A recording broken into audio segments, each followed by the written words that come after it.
say, can you see by the dawn's early light what so proudly we hailed at the twilight's last gleaming, whose broad stripes and bright stars through the perilous fight o'er the ramparts we watched were so gallantly streaming, and the rocket's red glare,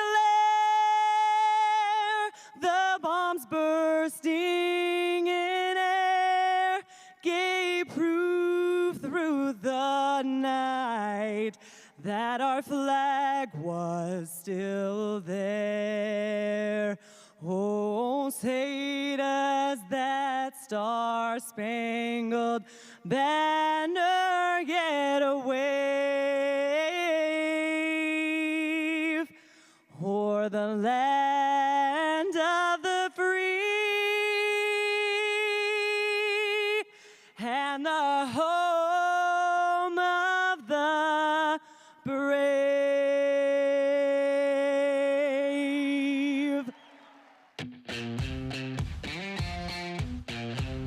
Well, here we go. Dickies Arena 2025 Bass Pro Shops Bassmaster Classic, and it all goes down right here. All the action today took place out on Lake Ray Roberts, about an hour and 10 minutes north of here.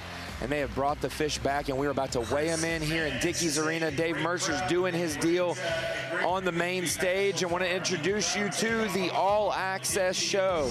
The All Access Show is something new we're doing here for the Bassmaster Classic, and it is a little behind the scenes look. I got my boy Cliff Crochet, Cajun Baby, with us today, and we're going to be here. He's going to be here throughout the weigh-in. We're going to have a couple guests come through, but this All Access is the weigh-in, some behind the stage in the tunnel as they pull through, and some analysis throughout the day. A little bit of this, a little bit of that, but we're definitely trying something new. And Cajun Baby, I'm glad I pulled you out of the expo just in time to come join me for the start of the show. Being in the classic weigh-in, it's always good. Any part you can take in the classic is good. Everything's bigger in Texas, Cliff. You've been to a lot of classics in your career. Tell me about that moment that there's 18 anglers in this field, Cliff, that are fishing their first classic. There's 18 anglers pulling through that curtain for the first time. Give me a couple of those check boxes that you're like, man, I got to do that. Wow, that was cool. The first time is fast. You get to practice. You get to town the Thursday before. By the time you know it, it's next Monday. It's over. It's just, it's fun. It goes by quick. It's a blur. And you don't realize what happened until it's over. Absolutely, and we know we got some nerves all around. I know I get excited for the Bassmaster Classic when we get the takeoff and you see everybody there, family, big crowd showing up, the expo, it's popping. And I know back there in the tunnel, I'm a little sad. This is the first year I won't be back in the interview room or in the tunnel, but I got my guy Andrew with me down there, gonna kind of try to capture all the emotions of some of these anglers as they're about to come through. So Andrew Hayes, welcome to All Access on the Bassmaster YouTube channel. Thank you. We are down here on the inside of Dickies Arena. You can see behind me, boats are starting to line up. The magnitude of what is about to unfold in front of us is definitely on the faces of some of these anglers as we start to look. A mere 20, 30 feet away, they're going to enter this stadium for the first time for the 55th Annual Bassmaster Classic, and we're going to be down here getting a chance to chat in with them before they actually go and hit the stage. Normally, Andrew's talking to his audience with some headphones in the comfort of his own home. I know those nerves are there for Andrew as well, and we'll rag on him all week, but it's a great opportunity for you to be here. I'm so excited that you're part of it, and it is. Andrew, why don't you tell me your first classic memory, whether it was in person or watching on TV, that made you fall in love with the sport, and now you get to work on this side of it? Yeah, I think the first time that I realized just how big the Bassmaster Classic was, you watch it on TV, it doesn't do it justice. You got to come and see it in person. I got to go to my first one 2 years ago in Knoxville, and it was the first time I was able to get off work for it, and I said I'm never missing another one of these ever again. I always try and tell people, if you can, take the weekend off, go see it, and you'll see what everybody talks about when they talk about just how big of a weekend this is for bass fishing. We're going to let Andrew start to mingle with the anglers back there. We're going to try not to give away what Dave Mercer's going to tell on the stage weights-wise, but we're going to capture the stories from the water, probably the lost fish cliff, because there's some giants that can make or break your tournament. Tell me about a big fish catch that you were like, this is the Bassmaster Classic, and I just caught a 4 or 5 pounder. I'm ready to go. I'm fired up.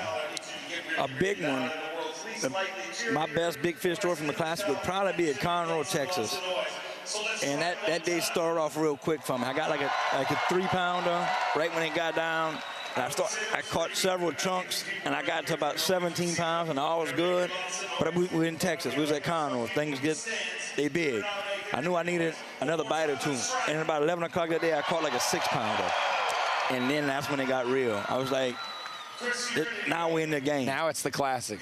And I thought we was in the game at that point. It was a big one. And then when the on the water gets to you in the afternoon and they start talking to you, right when Robbie gets to you, you're like, man, this is crazy. It's starting to get tight. But that one bite, and everything that happens in a regular fishing day, you put that at a Classic and you turn it up by 10. Absolutely, and that's one thing I love, that our anglers don't know the scoreboard. They don't know what's going on. They're fishing under their own instincts and pretense. But then when you get Robbie Floyd or you get a flotilla foreman, you kind of know a little bit of the leaderboard, and it kind of gets to you just a little bit. Even as a fisherman, you know, even if you know the scoreboard, even without it, you can feel it. You kind of know, you talk to your buddies, you can judge the water a little bit. So you kind of know if you got where you need to be at. If you're in contention. If you're in contention, you kind of know a ballpark of where you need to be. Well, just behind me, Dave Mercer and the voice of God, Tom Abraham, just kicked off the Bassmaster Classic weigh-in. If you want to watch just the anglers walk on stage, make sure you check out Bassmaster.com where the full weigh-in stream is going on. This all access. We will take a sneak peek at some of those big moments. Robert G. fishing his first Bassmaster Classic and is the first one on stage. A little bit of nerves probably as well, Cajun Baby, but I know for these first-timers, as we see in the bottom right there, it's always nice to catch one good enough to hold up to the crowd. Absolutely. That's a dream come true. When you pull one up and you hear that crowd, ooh. Rob G's about to weigh those in and walk on stage. The biggest thing that you got to do there, Cajun Baby, don't fall, and then get to the stage and hand them off cleanly to the tournament director. Don't fall, and the whole time when you're sitting out back, you're waiting to come in, you're like, what am I saying? You got to thank sponsors, thank family, and it's an interesting time. It absolutely is. Andrew Hayes in the tunnel with another angler. Let's see who he's talking to first. Yeah, we are here with Blake Capps. Blake, obviously you qualified through the Bass Nation. Did you ever think that you would be about to go into Dickey's Arena here and be in your first Bassmaster Classic? What's it feel like? Oh, man, I can't even describe the emotions right now. This has been a lifelong dream, and to finally be here, it's like I've had goosebumps all day and can't hardly sleep at night. Just excited and man, I'm just happy to be here. How different is it right now about to go into the arena versus this morning in Blastoff? Takeoff, it wasn't too bad. It's pretty calm, and I'm finally getting to launch the boat, get on the water. That's where I'm most comfortable. And now we're about to go into the Dickey Arena, and it's all these fans out here and center stage. So this is it's exciting. Well, we know you're about to pull through, but congratulations and soak in the moment. We're proud of you. Thank you. Blake Capps winning in the Bass Nation. There's a lot of ways to make it here through the College Series, through the Opens, through the Bass Nation Team Championship as well, and the Elite Series. To win the Bass Nation Championship, you beat a lot of people in a lot of tournaments to get there. Absolutely huge for him, as we see graphics there for he is the Bass Nation champion. And the 2024, yeah, he won it on Grand Lake. It's always nice when you qualify throughout the year and make it in your home state, living just south of Tulsa, able to win right there. Absolutely cool. The cool thing about the nation qualifiers is they've got some big people in bass fishing history that have come through the nation. In my time, it was the Federation, now it was the nation. Of course, Brian Kershaw. Every trip to the Classic is special. But there's a lot of history wrapped up in Bass Nation qualifiers when it comes to the Bassmaster Classic. Absolutely. They're entrenched in history.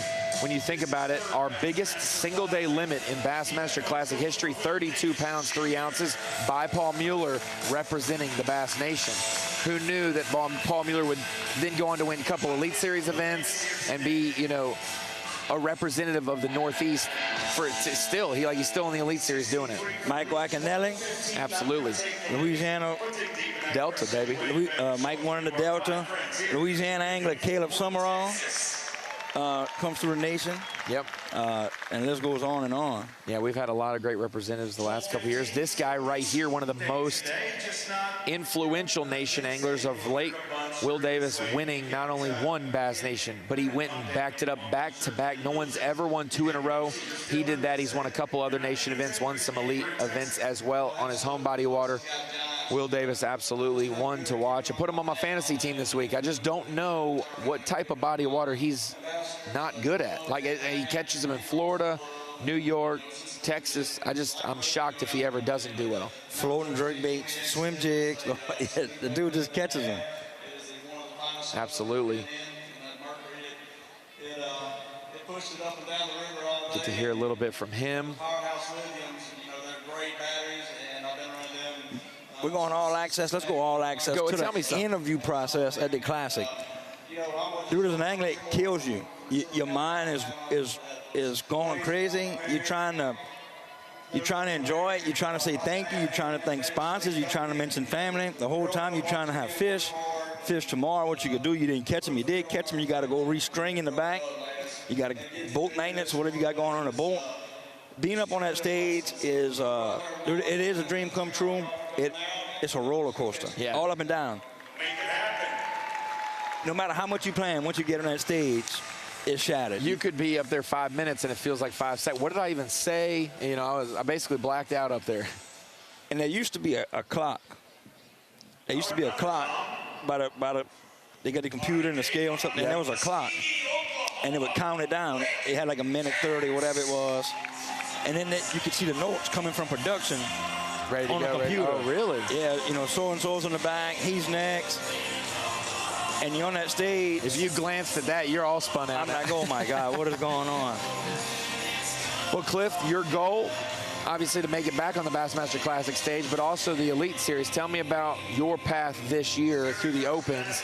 Got 2 divisions. You fishing both of them? You fishing one of them? What's the deal for your plan? Fishing both divisions of the Open, trying to qualify for the EQ, and then get back to the Elite Series, get back in the Classic. But them Opens got a lot of boats, a lot of new faces. It's an interesting game because you got to be in the top 50 in the Opens to get to the EQs, and you're just playing for points. Whether you're first or 50 after the Division 1, Division 2, you're just trying to get to that EQ, to zero it, and start from there. People may not think you're an analytical guy just because you're from Pierre Part, Louisiana, and you like to throw a frog and you talk a little funny, but you probably have some numbers down pat knowing, man, to get 50th, I probably got to average a 60th, and if I had 100th, I need to go this lake. We got 2 done in one division with Sam Rayburn and Kentucky Lake being done. We have 1 in the other division with Clark's Hill under our belt, so still got some work to do in both of them for the season, but it goes fast. Before we know it, April will be done, and there'll be 1 event left in Division 2. Yeah, it goes fast. And you got to worry about numbers, but you try not to worry about them too much.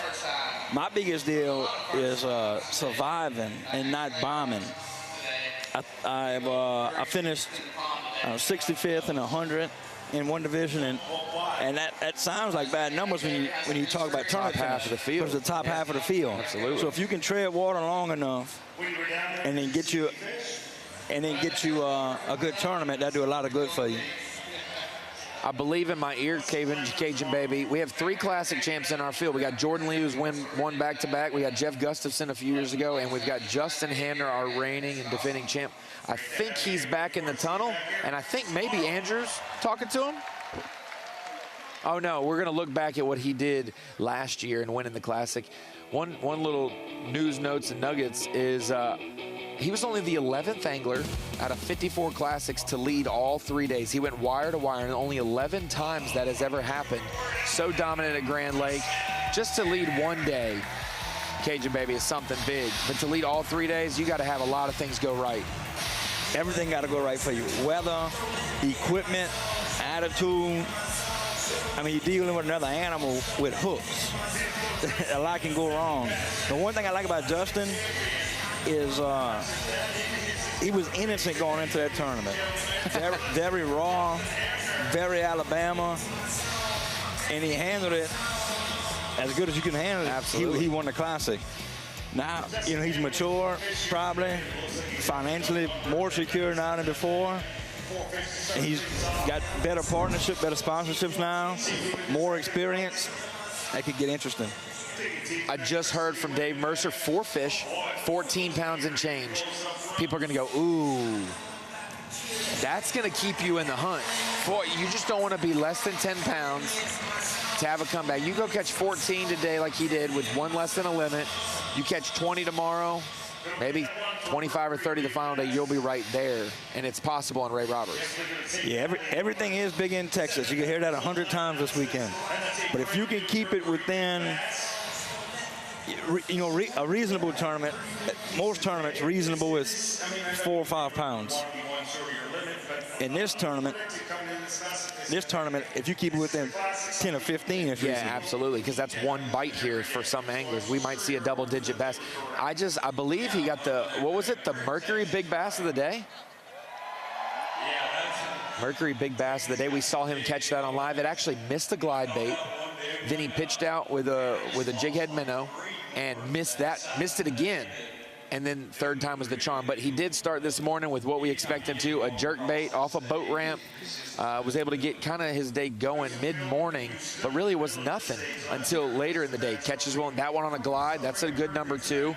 And then this next one, I believe, was his biggest of the day, and that's the reason he's got a shot to continue in this event with a chance to win. That's a big old fish. And here's what else, too. You look at 4 fish for 14 pounds. You catch that wild card 8-pounder, he's all up in the tournament looking at a repeat. 22, absolutely. But on the backside, you look at somebody who does really good that don't get that bite tomorrow, they can flip around real quick. 7 pounds, 11 ounces. That's what the big one weighed. So Mercury Big Bass right now, Justin Hamner, 7'11" so far. So half of his weight. But that's just Texas. That's just going to happen. That's wild card. We've got Robert G on top right now, 16-2. Hamner in 2nd out of the 4 anglers have weighed in today. And in the tunnel, we got another guy that this might set up well for, John Garrett, and Andrew Hayes is with him. Andrew, what's John feeling as he enters his 2nd Classic arena? Yeah, we are here with John Garrett. John, this is the 2nd time you're going to make this trek into the Bassmaster Classic. The first time, I'm sure the nerves get you a little bit. How are we feeling going in the 2nd year? A lot better. That first one I fished was really, you know, I really just wanted to enjoy the experience, and I did. And I kind of fell more in love with the sport that year, 2016 or 17 here at Conroe in Texas. This year, it's just all about winning this tournament. Kind of more of a well-rounded angler. Wasn't nervous at all today. Started the morning off good, and then I just settled the nerves a little bit I had. But, man, you know, it's feels good to be here. Another chance to catch some more tomorrow, but man, just a different Classic, like you said. Yeah. How was obviously the big story was practice, and you know, obviously the rough conditions there. How was today different than what you've battled the past couple days? The wind was out a little different direction today, more so southwest. The lake was a lot more fishable today. I couldn't hardly cast into the wind very far, but the lake was a lot more fishable. And, yeah, it was a nice day. Awesome. Thank you, John. Good luck. John Garrett, our progressive angler of the year leader right now. 2 great events in Florida. Almost won both of them, honestly. Well, I'd say his placement at Okeechobee said I almost won, but he was quite a bit behind Brandon Polinick. While we were talking to John Garrett, Hunter Stryock, right there on the screen above us, 21-12, Cajun Baby, our first 20-pound bag. So now I got to ask you, how many 20, we got 56 anglers. There were 6 anglers on Bass Track with 20 pounds. So I'm giving you some help. 56 total anglers, 6 said, no doubt, I got 20 pounds. How many 20-pound bags will we have at the weigh-in today? 9. 9? 9. 9, okay. You almost got to have 20 pounds to get a camera. We will keep an eye on that. We've already got one in the books with Hunter Shryock. Qualified for the Classic, obviously from the Elite Series points race. 9 top 10s, but boy, if he made it 10 and it was in the Classic, that top 10, it doesn't count as multiple, but it makes it feels a little bit bigger when you're in the Super 6 or in the top 10 at the Bassmaster Classic. It don't matter if you're in the top 10 of the club tournament, a top 10 of the Classic, a top 10 is a top 10 is a top 10. Absolutely. The cool deal about Hunter was Hunter's one of the dudes I got to watch make his run up. Yeah. I remember working with Hunter as a camera guy, filming a show when he was working for Mike Iaconelli. That's right. And he filmed the show for us. And the cool thing about Hunter and Fletcher too, his brother, is they're the same. They still happy and having fun and grinding. And I think they might enjoy fishing more today than they did when I first met them. Which is honestly a blessing, because it can wear you down. It can wear you down, especially if you pay attention to everything all the time. Hunter Shryock with the lead now. We just mentioned it. We got 5 anglers who've weighed in. John Garrett's about to come up. We talked to him just a minute ago backstage. And so when we look at it, 21-12 for Hunter Shryock, 16-2 for Robert G, 14-14 for Justin Hamner, Will Davis Jr. 12-15, and Blake Capps. It might be 1 for 213, but you know what that one is, KJ baby? That's his first bass in the Bassmaster Classic. So that's the best 213 he's ever caught.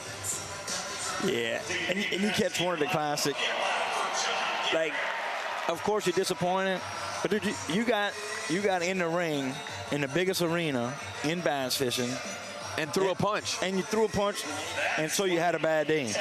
John Garrett's got a big one in his hand, and we got to hear his confidence backstage. Let's see if he challenges for the lead, or maybe at least jump over into the teens. Mercury Big Bass. 3 fish here today.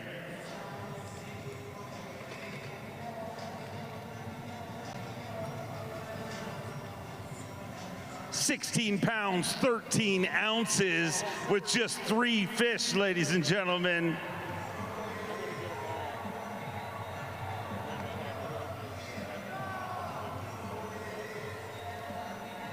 Hold them high and let me hear it for John Garrett.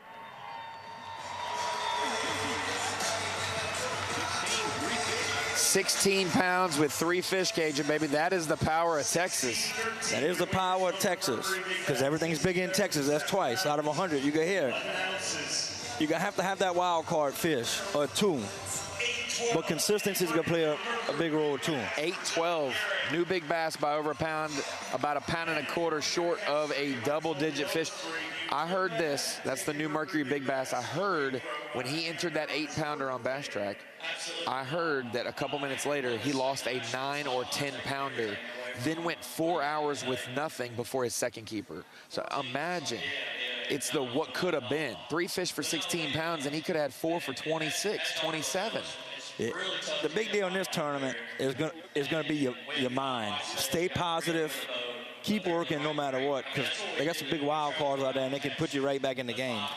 Might be his second year on the Elite Series, and it might be his second Classic, Cajun baby, but you know his name because he spent about 7 to 8 years in the Opens. So many close calls, but we knew that would make him battle tested. And when he made the Elite Series, there was nothing going to hold him back. And boy, he had a great rookie season on the Elites. And, you know, honestly, the highlight of the year was winning at the Harris Chain of Lakes. 1 spot, 4 days. He did have another spot that he filled a limit on, but 1 spot anchored his 4-day wait, basically, in his double-digit win. I feel bad for the boy, though. He lost his 5XD at St. John's River. I felt bad for him. He did. I wouldn't have thrown it again. You know what I'm saying? Like, you got to kind of retire it with the trophy, right? You put it on the trophy and let it sit right here. I don't know. I've had good tournaments on different baits, and I've tried to, like, have baits that mean something to me, and they never get out the bowl. They always end up keep fishing, and they just never get where they need to be. Well, we talked about it. He's been around for a long time. Young man still, but from college at Bethel University. Wins the 2016 College Classic bracket. I got to cover him. He got his job done on Kentucky Lake. It's just like Blake Capps winning at Grand Lake for the Bass Nation Championship. He qualified for the bracket, and it was on Kentucky Lake. He had a great opportunity. He basically caught all his weight every day in the first hour and lapped the field and goes to the Classic. And now a couple years later, he's now in the Elite Series. He's got 24 top 10s, and it's only his second year in the Elites. That's how good he was in the Opens, and he just was so close to breaking through. Practice makes perfect, huh? Absolutely. Got another buddy coming through, Jacob Fouts. People were saying this was going to be a scoping tournament. It's going to be a tournament where this is dominated. We're seeing some good variety in our top 10, and he's one of the best. Jacob Fouts is in the bottom right corner of our screen. It looked like a little bit of a light bag. 4 pounds, 7 ounces for him. So a tough start to things here this week, but you've got 2 more days to right the ship. Yeah, absolutely. It was certainly a tough day, but buddy, does it ever feel good to be back up on this stage, man? When I walked off the stage in 2018, like when I was 19 years old, and never knew if I was ever going to make it back. As Jacob Fouts talks to Dave Mercer, he mentions his story. He was a College Classic bracket champion back in the day in 2018. He fished the 2019 Hartwell Classic, or 2017 fished the 2018 Classic. And now it's taken a couple more years, but he's back in the Classic. He had a great year last year. I feel for the guys that catch them, it's fun. It's really fun week. You come to the Classic, and you got to understand your whole life has been built into this tournament. No matter how many times you've been there, your whole life is built into that week for everything to go right. You changed every hook you did, everything you could do, and then you have a bad day. And it can be hard to bounce back. Absolutely. You got your family here to give you a hug and a smile, but it does weigh on you when you don't catch the expectations you have. Maybe some guys are disappointed they catch 20 pounds and they were looking for 30, but some guys who catch 4 pounds and they were just looking for a limit. Yeah. But when it's all said and done, you go home and you appreciate what happened, and you appreciate what happened. You're thankful for it, and you just move on and try to qualify for the next one. And tomorrow's a new day. Got Cody Huff coming in right now, and Andrew is in the tunnel with our progressive Angler of the Year from last year, Chris Johnston. Yes, we are here with reigning Angler of the Year, Chris Johnston. Chris, now you had, I believe, a top 10 finish here the last time we were here in 2021. Totally different lake now, though. So was there anything that you could salvage from 21 to help you today at all, or not even close? No, it's completely different lake. It's I think it's about 8 foot difference in the water level. These fish are mostly pre-spawn. Fishing completely different. It's tough, but there's also giants. They're all fat. They're pre-spawn. So if you can get 5 of them, there's a good chance you're going to have 20 pounds. And I had a crack at 5 today. I only brought in 4. I lost one on the side of the boat, and I knew I wasn't going to get many bites, but I didn't quite shoot myself in the foot. I still got about 13 pounds, so if I can get them tomorrow, there's 30 pounds swimming around out there all over the place. So I just got to get 5 and see what we can do. Yeah, this is a quality over quantity place for sure. But how many bites are you targeting a day, hopefully, to put yourself in contention? Like I said, 5 to 7 bites is all you need on this place, and you could get 5 that weigh 30 pounds, no problem out here. Sorry, well, you're about to roll in there. Congrats, Chris. Thank you. Thank you.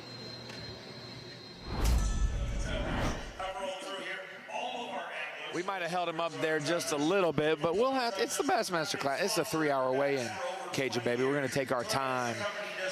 And Chris Johnston, our reigning defending Angler of the Year, one of the best anglers in the Elite Series. This is his resume, obviously an Elite Series champion, the first angler from Canada to win an Elite Series event. Got 22 top 10s since 2019. That was his first year fishing with Bass. Career winnings, though, 1,084,000. These guys are machines, the Johnston brothers. Would you agree? And it's not one of them. You got 2 of them to deal with. 2 brains to work with. But then they also are so competitive with each other. We saw right now today. They talk. Maybe they know what's going on in practice and they figure it out quicker, but this morning, Chris struggled for a lot of the morning. Corey caught 1 or 2, ended up going and switching his game plan up, flipping a jig, and a deal something we didn't see Chris doing. So they do think separately at some times. Yeah, and working with somebody like that just makes you almost a safety net, just to make sure you kind of have a little something to fall back on. you think, you know you're not crazy. Absolutely. Maybe you got a plan, and maybe somebody says, nah, dude, that could work. I don't know if I shared info with my brother, if I could fully trust that he was giving me everything he's got. But I guess they got it worked out where Chris and Corey, they give each other basically everything they've got. Drew Benton coming into the arena right now as well after a little bit of a pause in the action. So we weren't holding it up. I thought Chris Johnston was next, but Drew Benton was next, rolling in. And Drew Benton was one of the highest names early on Bass Track. And it looks like he's holding up not one, but two to the fans in the stands. I think on Bass Track, he was in that 18-pound range. Yeah, but he was sandbagger. He was. And the last fish he entered was 10-12 this morning. So if any of those from 10 o'clock on did not get entered, we'll see if he can break 20 pounds. Let's see. Maybe 20 pounds. We'll take it in to Dave Mercer. Let's listen. 14 to take the lead. 21 pounds, 8 ounces. Just 5 ounces short of the overall lead. But after day number 1, Drew Benton has thrown his hat in the ring for the 55th edition of the greatest spectacle in all of sport fishing.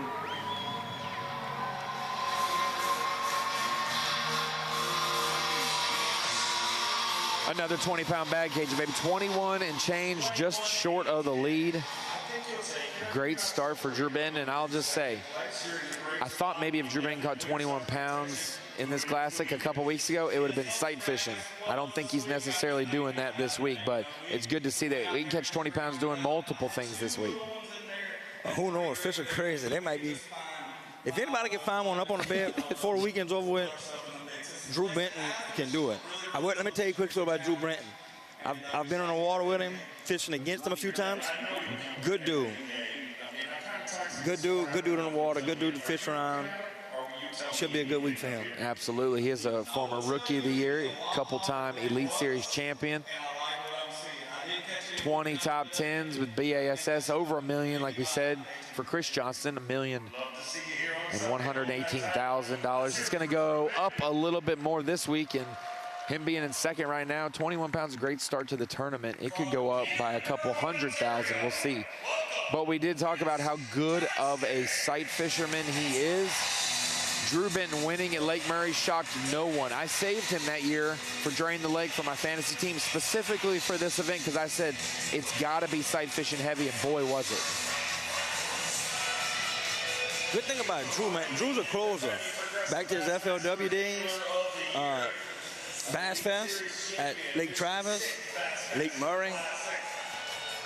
Drew can catch him. He's good. Top water, sight fishing, chatterbaiting. He caught him.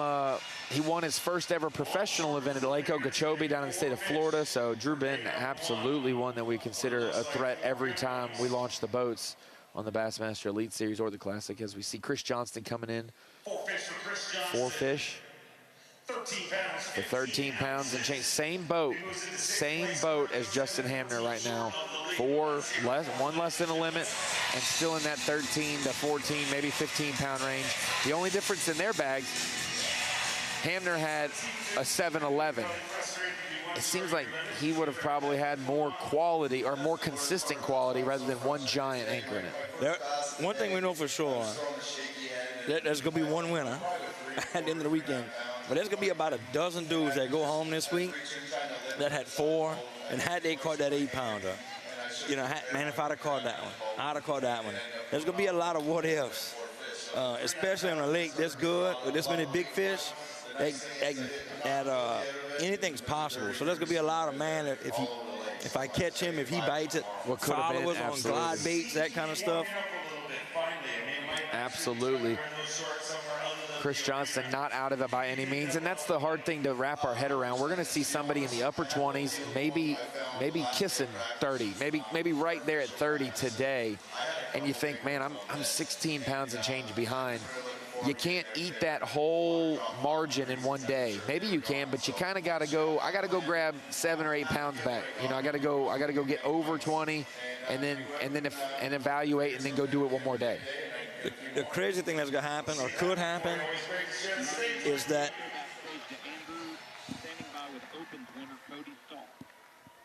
Oh, sorry to interrupt you, KJ, baby. We got another first-time Classic qualifier. This one from the Opens. Cody Stahl in the tunnel with our boy Andrew Hayes.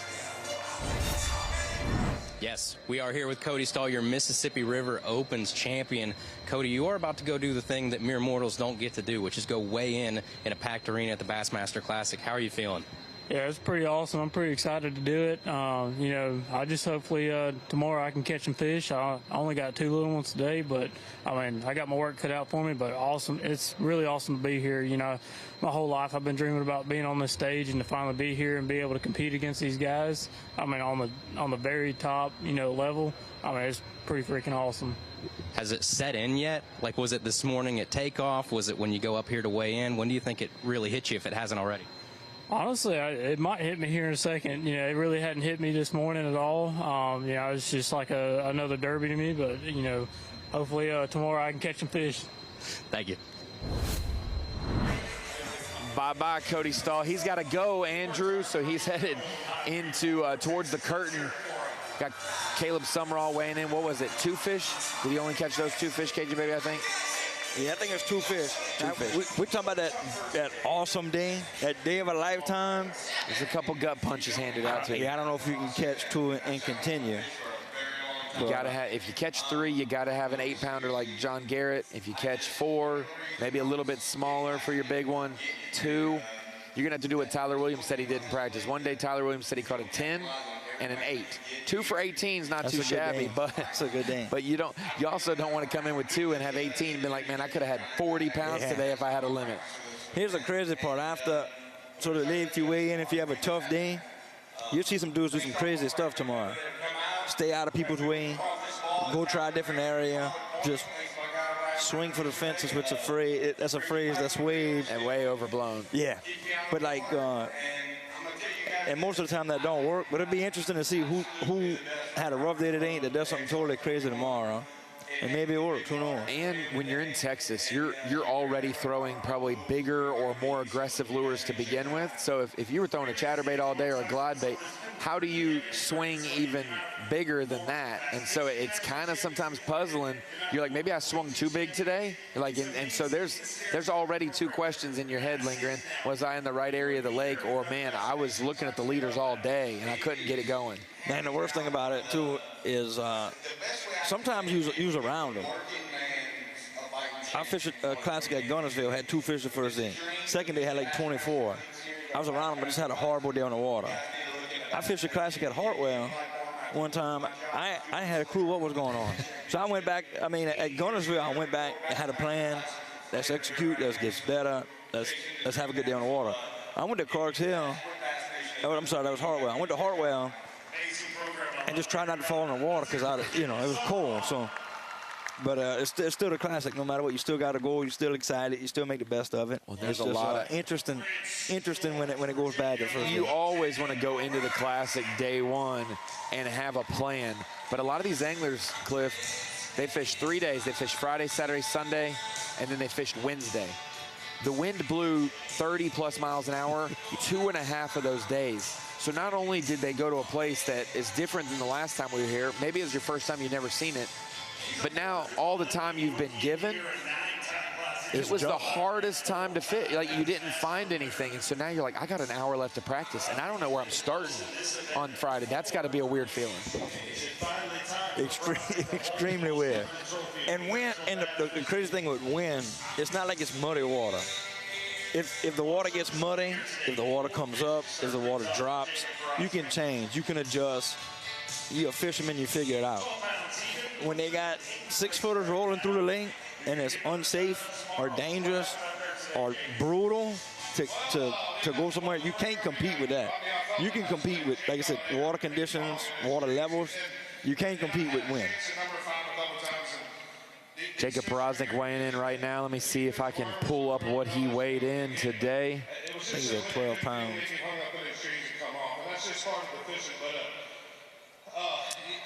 has not popped in yet on my side of things, but currently the way it looks, Hunter Schrock's still in the lead by 4 ounces over Drew Benton. And we're looking at Jacob Prosnick's career accolades. Boy, this is just his Bassmaster snapshot. When he fished as a professional at FLW long before Bassmaster, he was just as feared, maybe if not more. And so he is one who has shown that he wasn't just a one-trick pony organization. He's popped over and been able to compete in both leagues, no matter the schedule.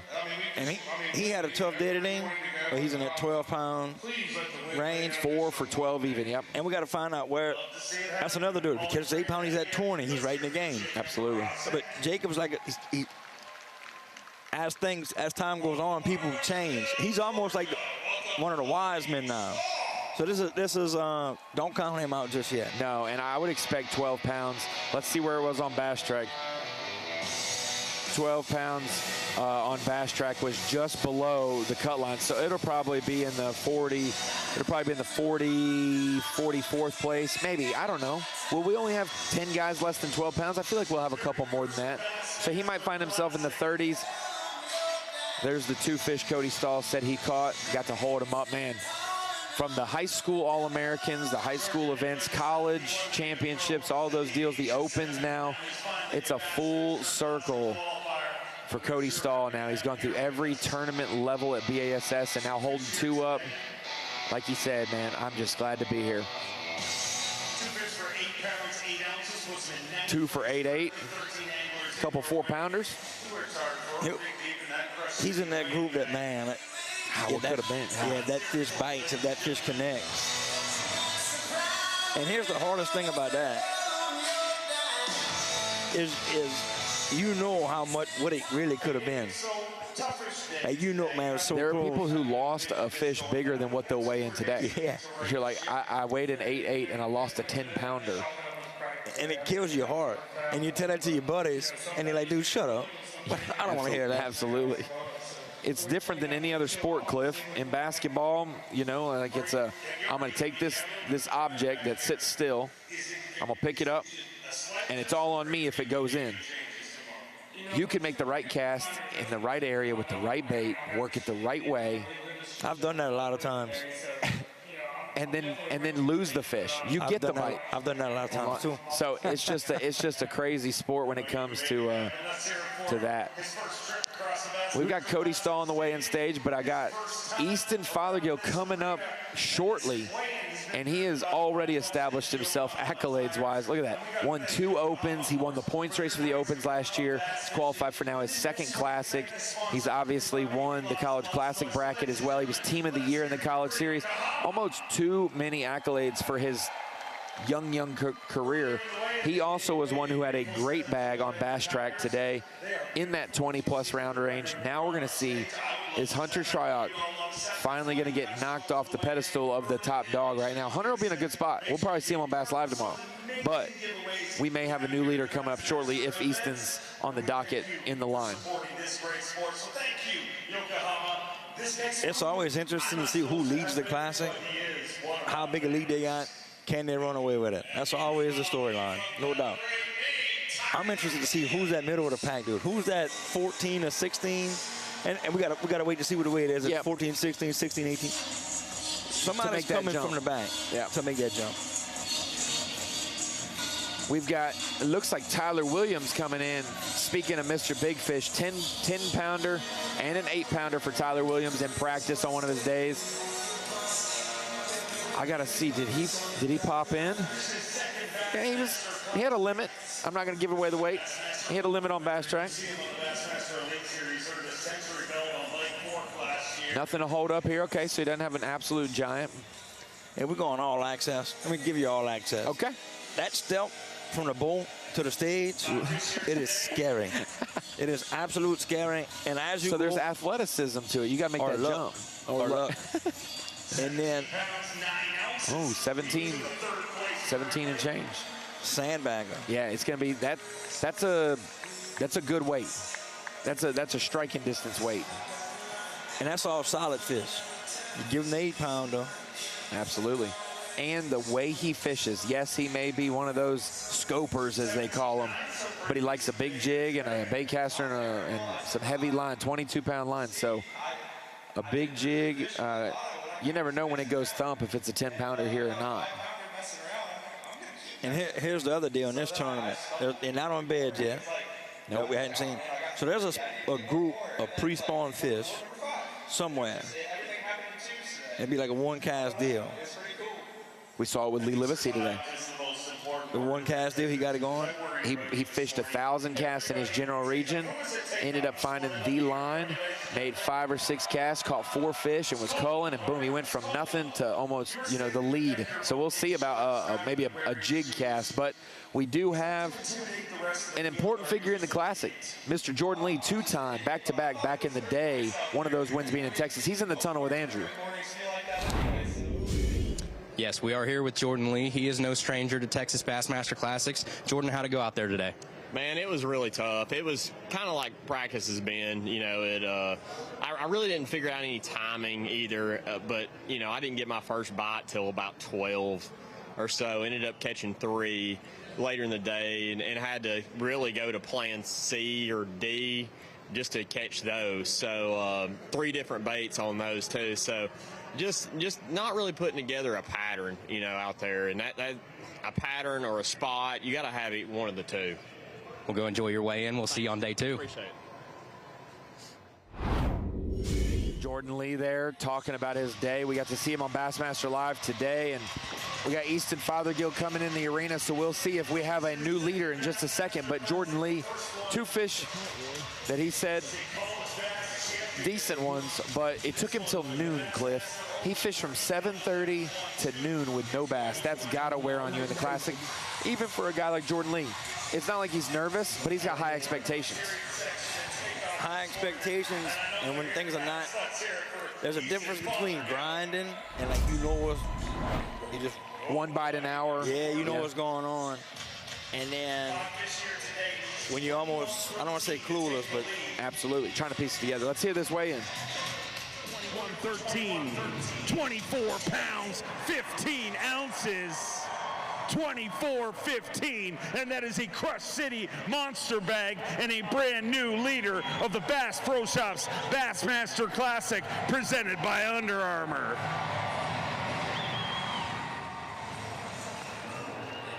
$24.15. Wow, what a way to start things. 24-15, an incredible start to things. And me and you kind of talked about it this morning. You seemed unflappable up until the first 2 events, the Elite Series, and not to bring up bad finishes, but a tough start to your Elite Series career. Shockingly tough to everybody who's watched your career. But this event can be the eraser. You can erase all of that with a big week here this week. And you were 1 day down with 2 more to go. Yeah, I'm having a blast here this week. I love Texas, and, you know, I did have those tough first few events, but, you know, I'm doing my best to rebound, man. I know all I can do is keep working hard, and, yeah, hopefully the cards fall in my favor. Can you keep catching them like that?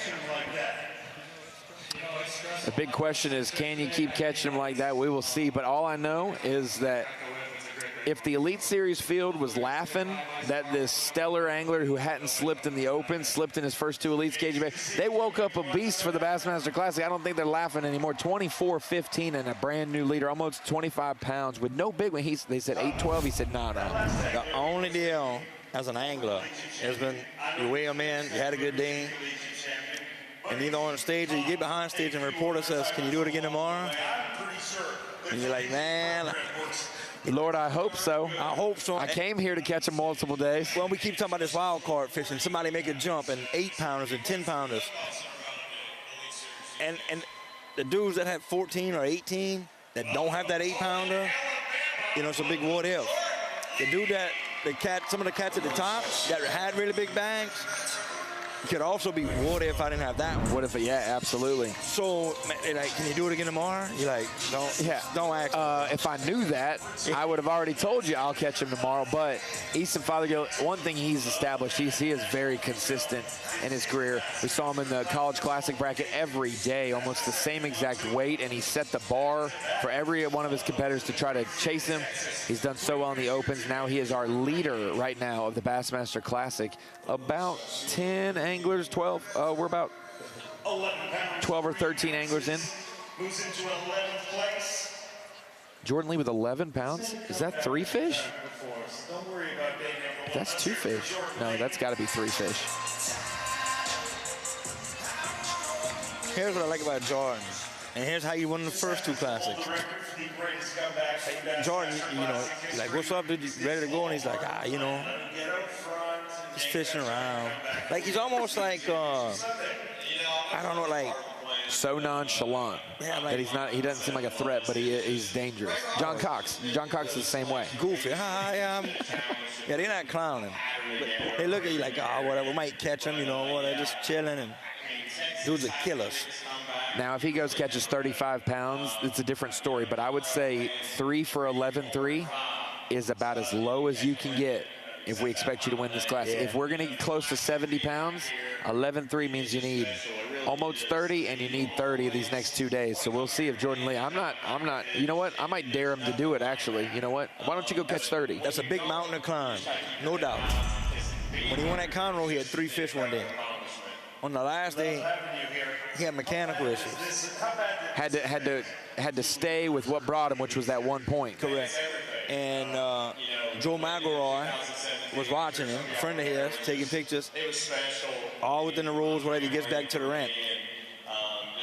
The dude has ice running through his veins. Yeah, we were watching that right there. His Houston win that you're talking about there. He's stuck on that one spot, huge comeback. Here as well, he's only led 2 days of the Bassmaster Classic, and he has 2 Classic wins. He's led the most important day of both of them. Final day, this one was a little bit more attainable, but no one expected Jason Christie to have 4 for 8 pounds and change on that final day. He ends up winning that Classic by about a pound or so. I think Brent Ehrler maybe got 2nd place as well.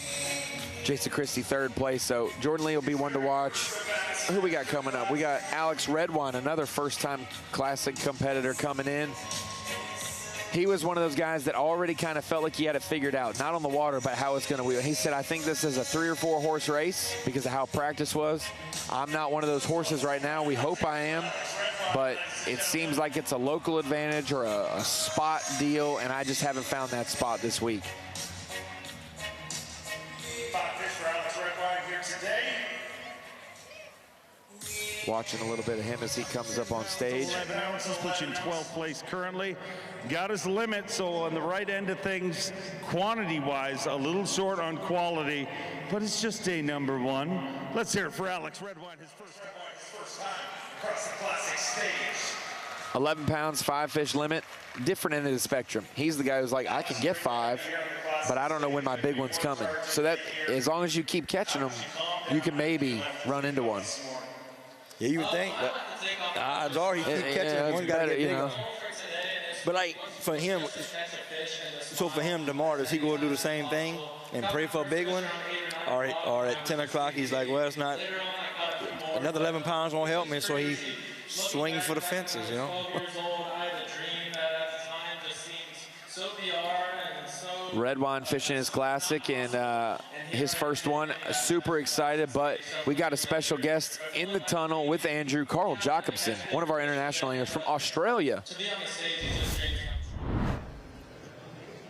Yes, we are here with Carl Jacobson. Carl, some last-minute mojo to make the Classic this year. Yeah. How great did it feel to blast off this year to be a part of this and be able to do this again? It'll never get old. This is a dream I've had since a little kid living in Australia, really an impossible dream. And to be sitting in my boat about to go through that weigh-in it's unbelievable. I can't even imagine it. And we caught him today, and we're not out of it. So, you know, I'm here to make history. I want to be the first Australian. I want to be a world champion, and I'm going to do everything we can to make that happen. That's awesome. Well, good luck on your way in here. I know you're about to go through the curtains here in a second. Good luck on day 2. Thank you. Appreciate it. Pull through the tunnel, Carl Jacobson, one of the most resilient anglers. And what he said there, he said, I would love to be the first angler to win a Classic for Australia. He's got a head start on a couple other people, but someone's got to be through the door. And boy, Carl is someone to definitely admire if you're a young fan of the sport. Yeah, Carl's story is interesting. Absolutely. And I've known Carl for, I remember Carl when he was a co-angler fishing with Fred from B.A.S.S in the opens. And I don't know if I've ever seen Carl mad or upset. I've seen him disappointed before, you know, in the tournament results. Frustrated. But frustrated. But he's always smiling, always happy. And if you know the dude, you know Fear My Heart. Oh, no doubt. It's legit. That's not some sales pitch. He lives it. He ain't scared. He's a good dude, mate. Somebody to be a good role model. Yeah, hey, no doubt. Cajun baby, we're going to slide Peter Miller, one of the new co-hosts of the Classic this week, joining us. We're going to slide him in the seat. Thank you for being here. Hey, good luck in the Opens the rest of the season. I appreciate you. I got to see you at Cavender's Boot Barn. You got to be a part of the Celebrity Pro-Am with, I think, Stale Crack. How was all that? That was a crazy. I'll have to get the stories later, but tell me a little bit. Started out good day, fishing with my buddy, hanging out, telling a couple of jokes, hanging out. And then that Texas wind came out, and it was intense. But you had couldn't a good put time. that wind on a cracker, could you? Couldn't put that wind on a cracker. It wasn't money due. But back in Opens. A couple more events left to make that top 50. And then you like that fall series. I feel like you fish well in the fall, and it's a little bit of diversity there. So we'll handle that later. Just get me to the fall, and we'll be good. Absolutely. Well, Cajun baby, I appreciate you joining us, man. Thank you. Thanks for having me. Of course. Anytime.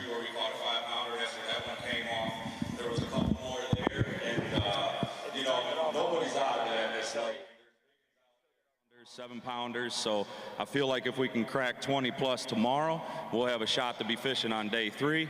We'll just have to see where it takes us. Would love to see you here all the way through to day 3. Let's hear it for Kyle Norsetter. Professional bass fishing truly becoming an international sport, and this guy traveled a long, long way to be here, Tom. Oh, he did, from Toowoomba, Australia, Carl Jacobson.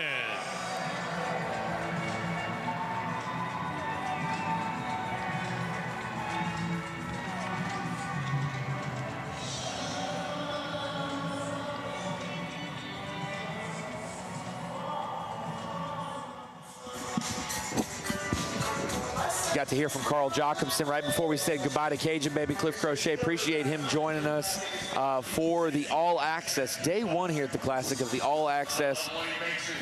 Super cool to get this extra look, and Cajun baby loves him some Carl Jacobson.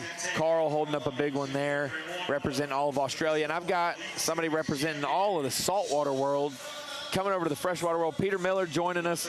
You joined us all day on Bassmaster Live. Did a phenomenal job getting your feet wet and not worrying about that they smell like salt later. You're getting your feet wet in some freshwater this week. You know, it's a nice change of pace. You know, I do a lot of freshwater fishing, do a lot of tournament fishing for billfish. That's really my thing, but I freshwater fished since I was a kid. And to be here watching these guys doing this in this arena is actually mind-boggling, mind-blowing. Having Dave Mercer down there cranking by in the Toyotas with these beautiful boats, playing their songs, it's celebrating their fish. It's incredible. And I wonder who picks these songs. Do the anglers pick them? Yeah, it's their okay, well, I heard song. Black and Yellow, you know, and I was like, okay, I wonder who that is. Well, Carl just dropped 18 pounds, 14 ounces on the scales, and that'll put him right now in the top 5, I believe in 4th place unofficially for the leaderboard. We've got about 18 anglers have weighed in so far, so we're about 1/3 of the way through our weigh-in. And Carl Jacobson is sitting in 4th place. And it doesn't matter with Carl's optimism, Peter. If he's 4th place with 18 pounds, all he knows is he has to go out and catch them as good as he can, and boy, he did today. Just under 20 pounds is a great number. And he's not from around here. He's not from around the way. I will say, when he did move to the States, before he moved and put down roots in Tennessee, he lived in Frisco, Texas. So he wasn't too far away. Okay. Another North Texas guy. Probably fished a little Ray Roberts, but it's been over a decade, so I don't know what he's remembered or not remembered. But well, you heard his song. It was a Land Down Under. Absolutely. So we know what that's all about. Australia, baby, represent. Exactly. He became the first angler from the country of Australia to make the Elite Series and to win an Elite Series event. Now, Peter, his history, Carl Jacobson, qualified for the Elite Series through the Opens, ended up not having enough points to re-qualify and ended up getting relegated out of the Elite Series, came back and qualified once again. In the first year he qualified and came back, he wins an Elite Series event and has now had a place on the Elite Series ever since. That stability as a professional fisherman isn't easy, and boy, he has fought through everything to stay here. And that's what it's all about, Ronnie. Whether you're fishing freshwater or saltwater, whatever sport you're in, you got to have the consistency, you've got to have the stability, and you've got to have the wherewithal to be able to sustain all of that, and that's what makes you rise to the top. Anybody can do it one day.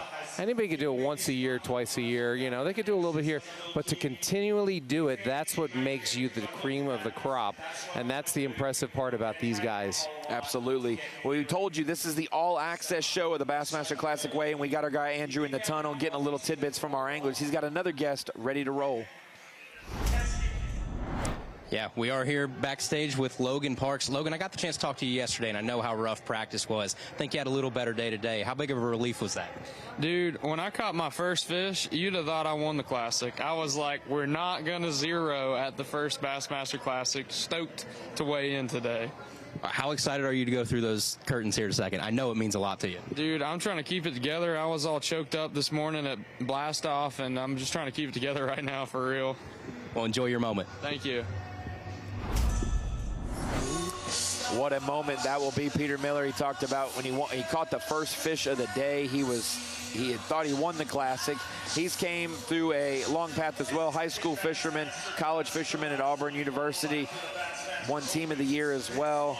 Ends up making it through the Opens. He won a college event with Auburn at Saginaw Bay, a part of that Team of the Year season. He also won a $1 million tournament at Table Rock Lake. Him and Tucker Smith, who are both on the Elite Series now, they split at $500K apiece. I remember that. Absolutely. That's right. You know, I met him at the ICAST and his teammates from college, and they were the friendliest guys, and we took pictures together. But when I saw him win that, I was like, wow, this is incredible. To have the ability to come out of college and do something of that magnitude is actually explode. It just blows your brain out, your mind. This guy, $1 million in college? I don't know what I'd do with it. I mean, I'd probably buy a bunch of Slim Jims or something, you know what I'm saying? I'd probably buy some fresh pillowcases. My pillowcases are getting a little worn out. We got another route that has been taken here. JT Tompkins. He's young enough to have been a college angler, but he didn't go the college route. He said, I'm just going to fish as much as I can locally, regionally, nationally. And boom, he goes and wins the points race in the Opens in 2023, makes the Elite Series, and ends up with a top 20 Angler of the Year standing last year. Now rolling that into his first Classic, his second Classic appearance, I believe, because he won an Open the year he won the points race. He was able to qualify and fish in the Classic. So that's impressive to be that young and have 2 Classic appearances within, you know, that young age of his. It's, you know, a lot of these guys, you know, they're in their 40s, 50s, and it's their second time, maybe first, second, third time.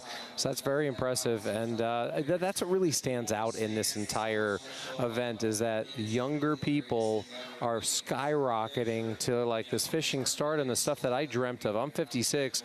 When I was in junior high school, all I thought about was, I'm going to do a fishing show one day. And everyone looked at me like, you never do that. Now I'm doing 5 fishing shows, and it just goes to show you that you have a dream as a kid. Your father takes you, your grandfather takes you, your mother takes you, whoever it is, and it ignites that passion in you. And that's really what it's all about. That's a good song. We are swag surfing with Logan Parks. We just talked to him in the tunnel. He's coming in, had a little bit better practice than a little bit better day today than he had practice-wise. And boy, he had one of the videos that went viral of how windy and wavy it was on the final day of practice. He's like, guys, it's really windy out here. Boom, spears a wave, stuffs a wave right on video as he starts the video. And so today, he didn't stuff a wave, and catching a fish in his first Bassmaster Classic, a couple big goals that he can check off, and he's going to make that leap over onto the stage and join Dave Mercer, something he probably dreamed about. And you talked about the young anglers, the influx we've had. Yes, technology has helped young anglers jump up, but the fact that we have so many anglers interested in the sport just shows how, like, the ratio. We have a lot of qualifiers that are young, but we've got a ton more that are even participating in the sport and getting their feet wet. So it's absolutely cool to see the young invasion. You know, and you couple that with their ability to catch fish, which they're incredibly good at, and you couple that with their ability to market towards sponsors to make money, and then when they're on camera, they're speaking well. So they're a TV personality, a marketer, and an expert fisherman all in one, and they're in their 20s, you know, 22, 23, whatever they are. And it's just, you know, again, it's incredible how these people come up in this industry, and we talk about it a lot. This industry, fishing, is $142 billion a year.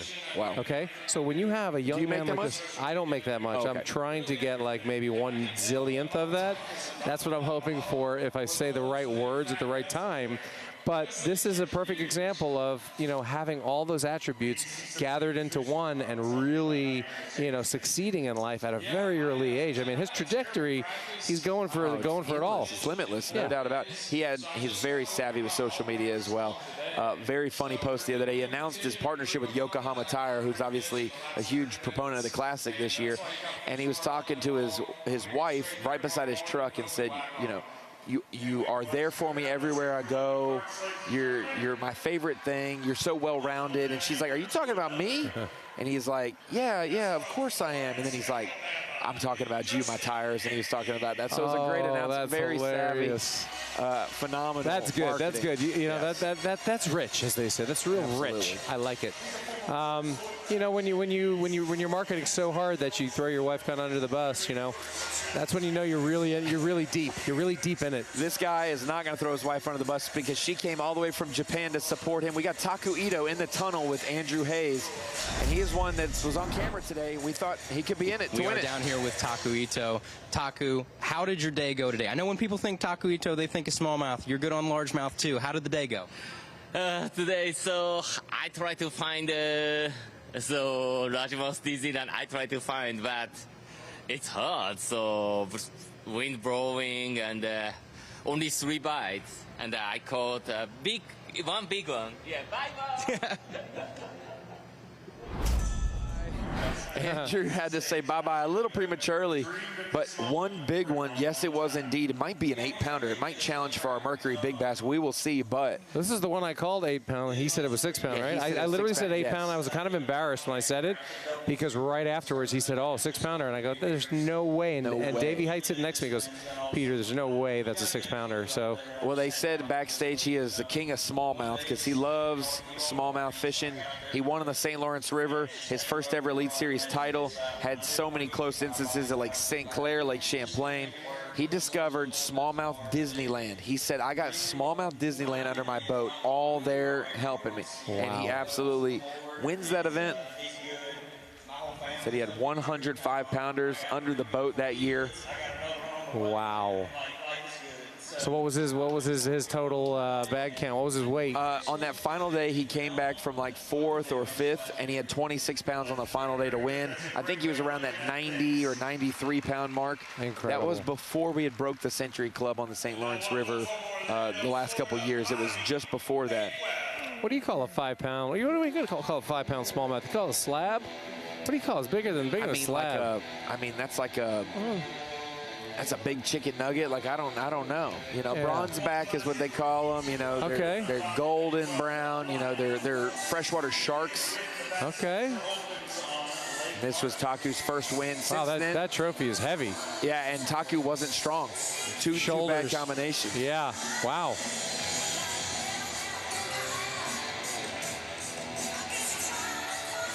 While Taku Ito, we talk about his victory there. Bobby Bakewell coming into the Classic arena. You can hear in the background there.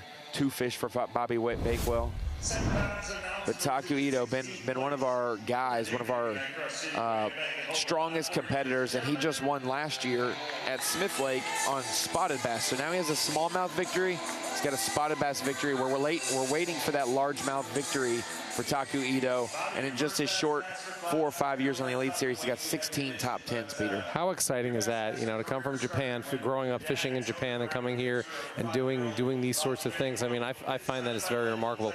I went to Japan Japan. I lived there for 3 months, and I did some bass fishing there and caught some small bass, but the fishery there is incredible. I remember the sun came up, and I was out there with a friend of mine. He's from Japan, and we went, and when the sun came up, I thought I was going to be the only one there, and I looked around this lake, and there must have been 500 guys fishing as the sun came up, and I still was able to catch a bass. It's a dream come true for anybody, and I think coming from Japan to the States is just that. Talked about the international anglers. We got Carl Jacobson from Australia. We got Taku Ito from Japan. We got another Canadian and one who has won the Bassmaster Classic before, Jeff Gustafson, waiting backstage with Andrew. Yes, we are here with Jeff Gustafson. Jeff, this is a far cry from the Tennessee River out there this week. I know obviously you're no stranger to the Bassmaster Classic. How is this just a totally different world than the last time that, obviously we think Bassmaster Classic when we think of Gussie? Yeah, this one's a little bit more of a grinder for me for sure, but they're all fun. It's special to get to fish these things, and I'm looking forward to getting back after it again tomorrow, but got a limit today. It was a tough practice for me. I had a little bit better final day, but today was sort of the best day I've had all week. So I'm learning a little bit every day, and yeah, hopefully try and get a jackpot tomorrow. We'll see you build on that tomorrow. Congratulations. Good luck. Yeah, thanks, guys. Jeff Gustafson, this isn't necessarily maybe his cup of tea, but definitely good to have a limit. So it's good to hear that from Jeff Gustafson, trying to go and win a second Bassmaster Classic. We got Taku Ito pulling in. We said he's got one giant for sure. Let's see if he holds it up for the crowd. There we go. There's Big Daddy Jenkins right there. That's the one he called 6 pounds. Did you just say Big Daddy Jenkins? Is that what you called it? Yeah. Is that a big bass for you? For me, it is. Okay. Yeah. I saw him hold that up, and I said 8 pounds. Let's listen to what he's got. See how these couple fish go for him. 3 fish for Takumi Ito. No, I don't think so. You want to try? Oh, yeah, I will try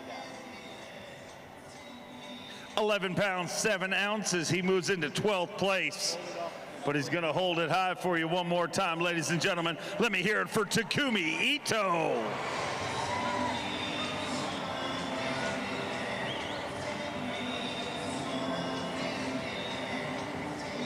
£11, 7 ounces. Gonna weigh that one for Mercury Big Bass. 7 pounds, 6 ounces. Not gonna take that over. Yeah. Okay. That was a good one. I only say that because 3 for 11. It's hard to have less than a 2-pounder here.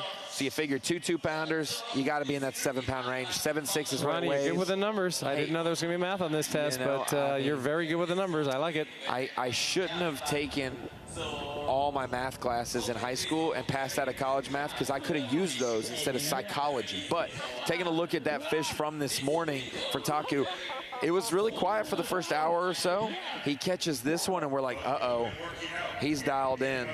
And then it got real quiet for him for the rest of the day, really. Yeah. I mean, just everything about that fish was giant. The gill rakers, the mouth, everything. The smile on Taku. Yeah.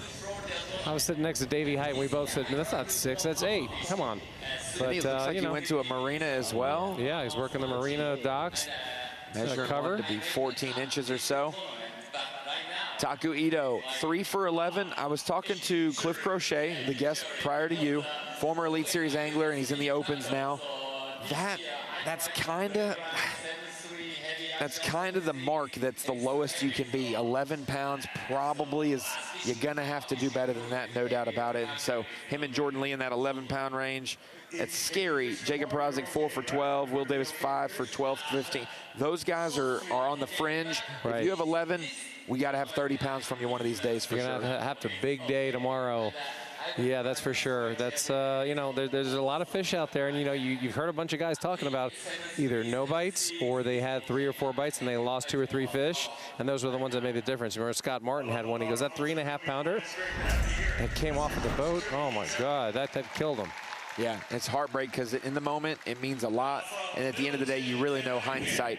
We talked to Jeff Gustafson just a few minutes ago, and we were able to look at some of his stats and accolades. He is great if the tournament says I'm in Knoxville, Tennessee, because he's won his Elite Series event in Knoxville. He's won his Classic in Knoxville.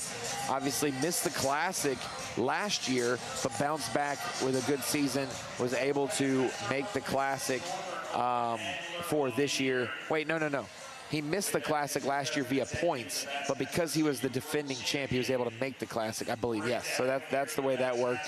He's got some top 10s to his credit with B.A.S.S as well. And Jeff Gustafson, honestly, one of the nicest guys. Sometimes they say nice guys finish last. Well, when he won the Classic, we said that's been refuted. Nice guys can win the Classic. Pretty impressive. And being that top 10 bass, you know, five in the top 10, with all these anglers competing and vying for position, it's impressive. You know, going from the 250s and the opens to the 150s and the elites, you know, and then obviously to the Classics. Yep. You know, so you're dealing with a lot of professional anglers that, you know, do it all day, every day, their entire life. So kudos. And he's not from the part of Canada where everybody else is that's coming to the Elite Series. They're all right above New York in the Eastern Canada area. He is over Minnesota. He is far west. It takes him over a day to get to New York. So when we say, oh, he's from Canada, he's not far from, no, he's about a day away. So it's pretty far. I went to British Columbia recently, and it took me 15 hours. So Alex Wetherell on stage talking to Dave Mercer, fishing in the Bassmaster class. He's another guy who spent a long time in the opens, and it was going to be getting to the point where it was make or break. I need to either keep fishing these, or I've got to make a decision. And that year he kind of contemplated that was the year he qualified for the Elite Series, holding nothing back. Not only won back in the day when he was first getting his start, 2015, he won a Bass Nation event. Then he jumped into the Opens, was able to cover the Northeast area, then start going national and covering the Southeast. And then here he is at his, you know, the first Classic. Yeah, that's impressive. And then again, you know, the top 10 finishes, 11 top 10 finishes. I mean, that's nothing to sneeze at. As Gussie rolls through, this is just an international flare backstage. Andrews with another international angler. This one, Corey Johnston.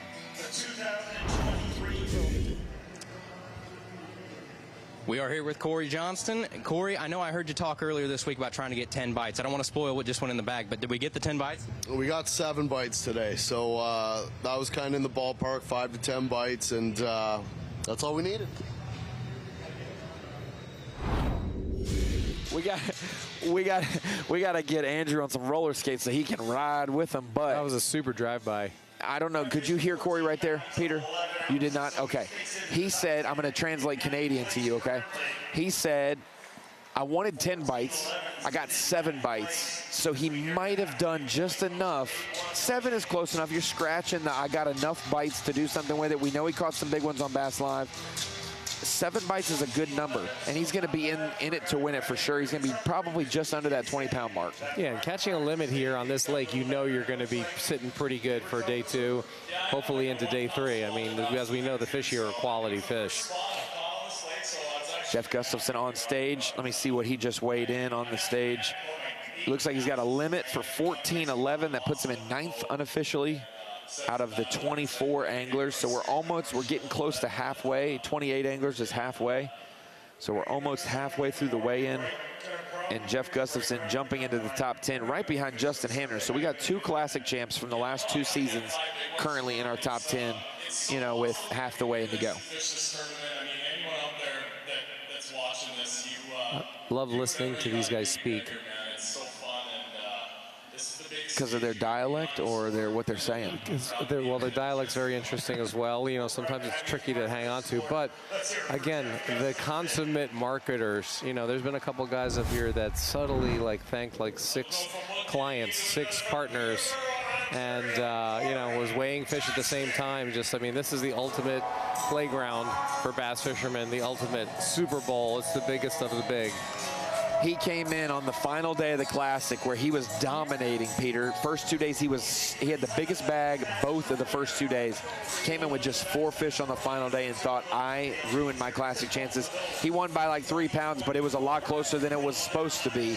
He was supposed to dominate on that final day. It was a struggle, but he became our first Canadian to win the Bassmaster Classic. Jeff Gustafson, winning there in Knoxville, Tennessee, the site of our next Classic location. So you know Jeff wants to make it back via the points race or win this Classic, and he'll get into next year's Classic automatically.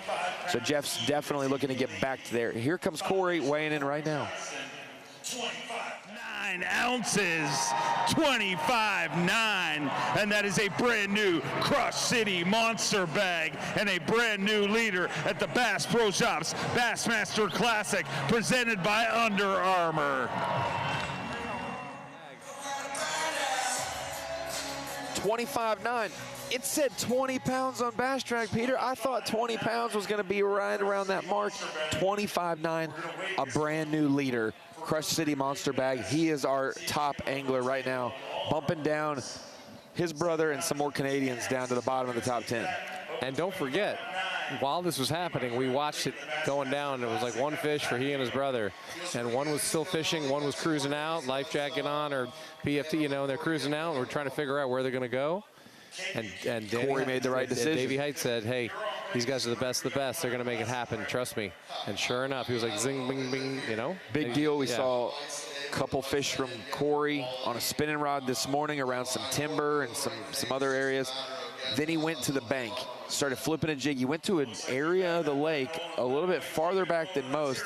The water looked a little bit dirtier, flipping a jig on shallow cover, catching a 6-pounder plus, and boy, 25.9. Now it's the Bassmaster Classic weigh-in. Now it's happening. It is happening right now. That is some bag right there. We did not expect that. That was very, very exciting to witness that. Even though it's behind our backs, we get to see it on a monitor, a little monitor here that we get to watch. I got to take a peek because I'm a Classic just junkie, so I got to see it. Connor Jacob coming into the arena right now. This is the big one. This was his first real sign of I made the right decision, catching this fish off a laydown. Kind of a undercut bank right there. A little bit more depth to it. There's a lot of flat banks at Ray Roberts right now because we're about a foot low. There's a 45 to that. The bank in the background tells you a lot about the depth that he's fishing. Overall, still decently shallow, but it's not an unsafe shallow for these fish. That's another good one for him. I did not see. I must have stepped away from Bass Live to do an interview. That is a good one. Yeah, I think that happened when we all had a little quick snack. I think a lot of things happened there. Caught multiple fish, or is this the same one? If that's the... That can't be the same one. Is that the same one? No, that's the same one. Okay. Wow. I was about to say, if he caught 2 off that same deal, that is impressive. They did a double replay. That was a replay of the day and a replay of the day. That is the one that separates him from the rest of the field right now. And Corey winning 2 Elite Series events last year. His brothers won Angler of the Year. His buddy Gussie's won the Classic. But one of the Johnston brothers hasn't won the Classic. So will he be the one to now try to win the Classic? Well, we know he's got a decent bag cooking, huh? Corey was on camera today, another angler that's popular amongst the fans that was on camera too, Scott Martin. He joins Andrew backstage. We are here with Scott Martin. Scott, obviously such a huge history with you and your family in this event. What does the Bassmaster Classic mean to you? It's everything. It's the whole reason, the only reason I'm here, to be honest with you. I've been doing this 25 years, and I've been very blessed to have a good career. But this is the one thing that has eluded my father for all his years that he fished, and I'm here just to try to win that. And that's it. That is it. The most important tournament is this right here to me. And if I was able to win it, I wouldn't even know how to I wouldn't even know what to do. I mean, it would just be unbelievable. You know, the years that my father spent chasing this trophy. And I've spent 5 myself. So it's amazing. It really is amazing. And it just gets harder and harder to win these things. The competition keeps getting better and better. Well, you're about to roll through those curtains. Congratulations. We'll be watching it. Thank you. Scott Martin had some situations go on at Lake Okeechobee. That's in the past. Do not want to overlap the Classic with that, but Scott's pulling into the arena right now.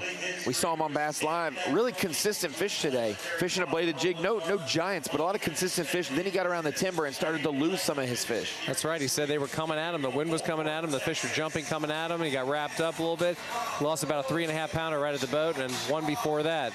And he's got his custom song. You know, we know this song is not the words they're actually saying. This is a Bass version. I love bad blanks. I got a blanking problem. And this is a Bass version of that. You might say the wrong words. You might owe a bazillion dollars after this if you keep saying the word. I'm going to stop now. 17-14 for Scott Martin. That's a good start. Puts him in 6th place unofficially right now with, like we said, as we near the halfway point of this weigh-in. That's a good mark. No giants, and that's good for you to know that, hey, I caught 17+ pounds. If I get a giant bite and can keep some I could have 25 pounds tomorrow. It's such a nice foundation to start with for day 2, knowing that you're up in that, you know, element. You're in that high number.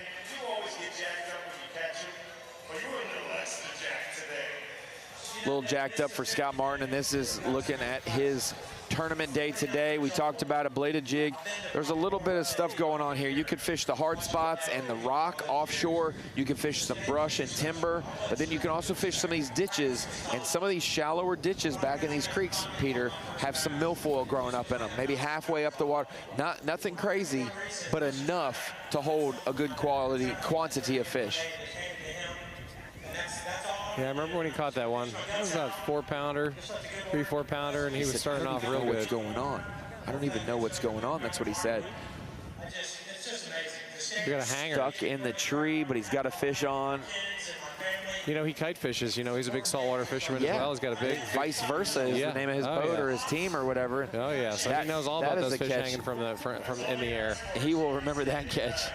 Hung up in the tree, line all messed up. You've had that before, haven't you? Oh, they always come off. They hang over the tree and you're trying to scissor it over top of the tree, and then something happens. He said we could survive the day with that fish, and he is absolutely right. And it is a what could have been. He lost a few fish in the trees, so 17-9 isn't his full weight, or 17-14 isn't his full weight that he was capable of. There's still some food, still some meat left on the bone he could eat off tomorrow. I saw it while we watched it happen. He said, man, those fish came jumping at me, and it just couldn't get tight on them. Let's hear it for Scott Martin, ladies and gentlemen. As Scott Martin exits the stage, just some applause and some handshakes. 17-14, a great start for him. 6th place right now in the Bassmaster Classic. And we talked about he's won a lot in this sport. Dad's won a tremendous amount in this sport. But the Bassmaster Classic is the one title that family does not have in any household that they own. You know, it's hard to believe. You would think that for sure that would be part of their, what do you call it, your resume. Oh, no doubt. But I know for sure that we talked after a time that he won about 800 grand in a tournament. And I was like, Scott, I texted him, I said, congrats. He goes, thanks, man. I can't believe it. And you just, there's a lot of tournaments these fishes, but this one, the Super Bowl, something very special about this. It's historic. I can't say that enough. We've got all kinds of fans entering the stadium still. The expo opened up a little late today around noon, so some are still lingering in the expo. Some have made their way to day 1 weigh-in.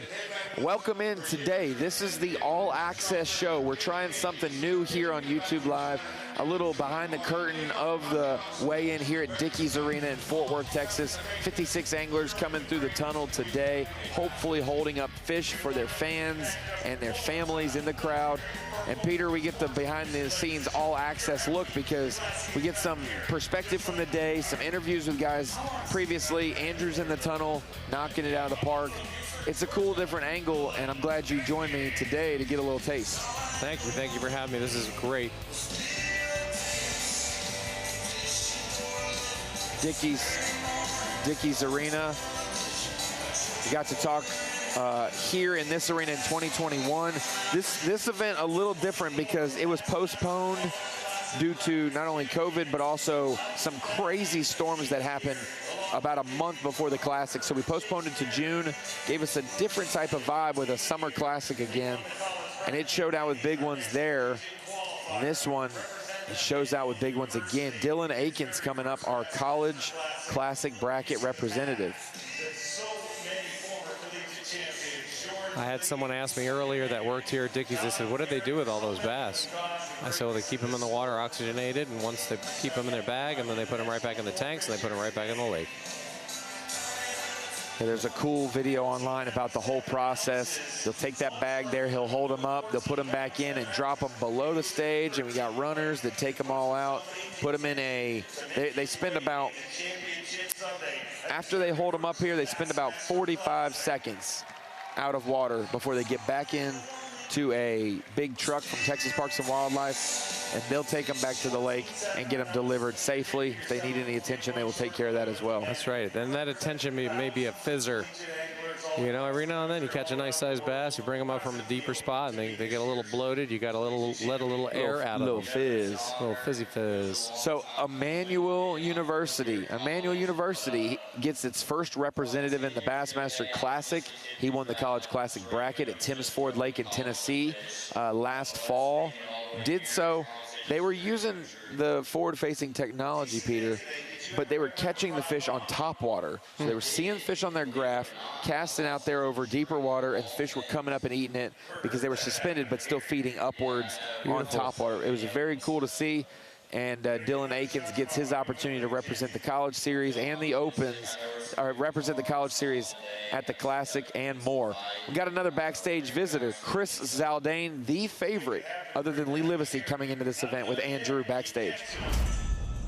We are here with Chris Zaldane. Chris, obviously one of the overwhelming favorites coming into here. You have a ton of history, more history than we could even talk about on this body of water. I know you talked about maybe not even touching your best stuff during practice. How did that game plan go today? Yeah, we only got through about a third or maybe even a half of the best spots I have on Lake Ray Roberts. I mean, that wind restricted me, as well as those cooler water temps. So what we have here is we got a wind blast coming out of the Gulf here, which really warms things up, the air temperature, the water temperature. I had so many big ones follow my swim bait today. They just would not get it. I had to resort to throwing a jig. So every single spot I pulled up to today, and I only went through about half of them, like I said, I'd have a giant follow it out, and things are getting right.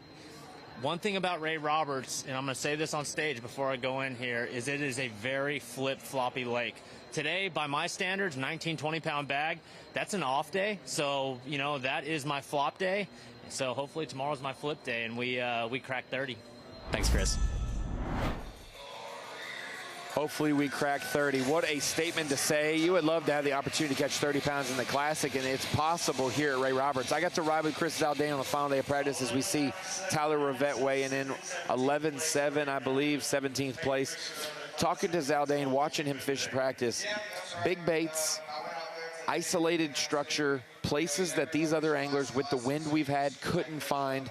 And so that's why he said I got through about a third of my spots, and I got a lot more to go. I got to make the right decisions, though, because fishing too many spots, you don't want to be running more than fishing. That's right. You got to spend the day with him, and you got to see everything he did, right? Yeah, I got to see everything. I got to see a little bit of a game plan. Got to talk to him more about it. As we talked about, Tyler Rivette is on the stage.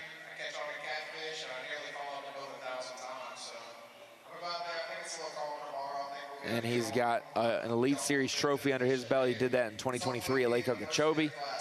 Another Louisianan, got a good contingent from Louisiana that makes the Classic every year, and he's one of those college anglers that went to every college championship when he was at Nicholls State and ends up making it through the Opens while he was a senior in college. He got to fish the College Series and the Opens, qualifies for the Elite Series, and boy, he got his big breakthrough in 2023.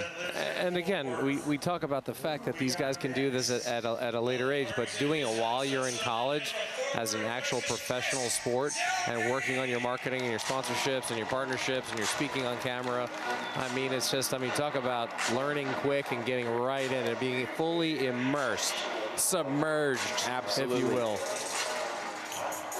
Tyler Rivette, huge accomplishment. I heard in the background, Chris Zaldane. We got to hear him in the tunnel. He is now coming up to the stage. He doesn't have a problem pumping that trophy, does he? No, he's bumping the music. He's got one to hold up for the fans as well. Got to watch all of his fish on Bass Live today, and I know he's going to be stoked to jump onto that stage real quick. He's a short fella, but I think he can make that leap. That bag's pretty stuck in there. That's usually a good sign when your bag gets hung up. Let's listen to what Dave Mercer and Chris Zaldain have to say, and let's see what he's got. He has absolutely been obsessed by this event and this body of water and bringing us 5 fish here on day 1, 18 pounds, 11 ounces, and that obsession pays off on day number 1. He moves into 6th place currently with 18-11. Let me hear it for the Zaldangerous one, Chris Zaldain.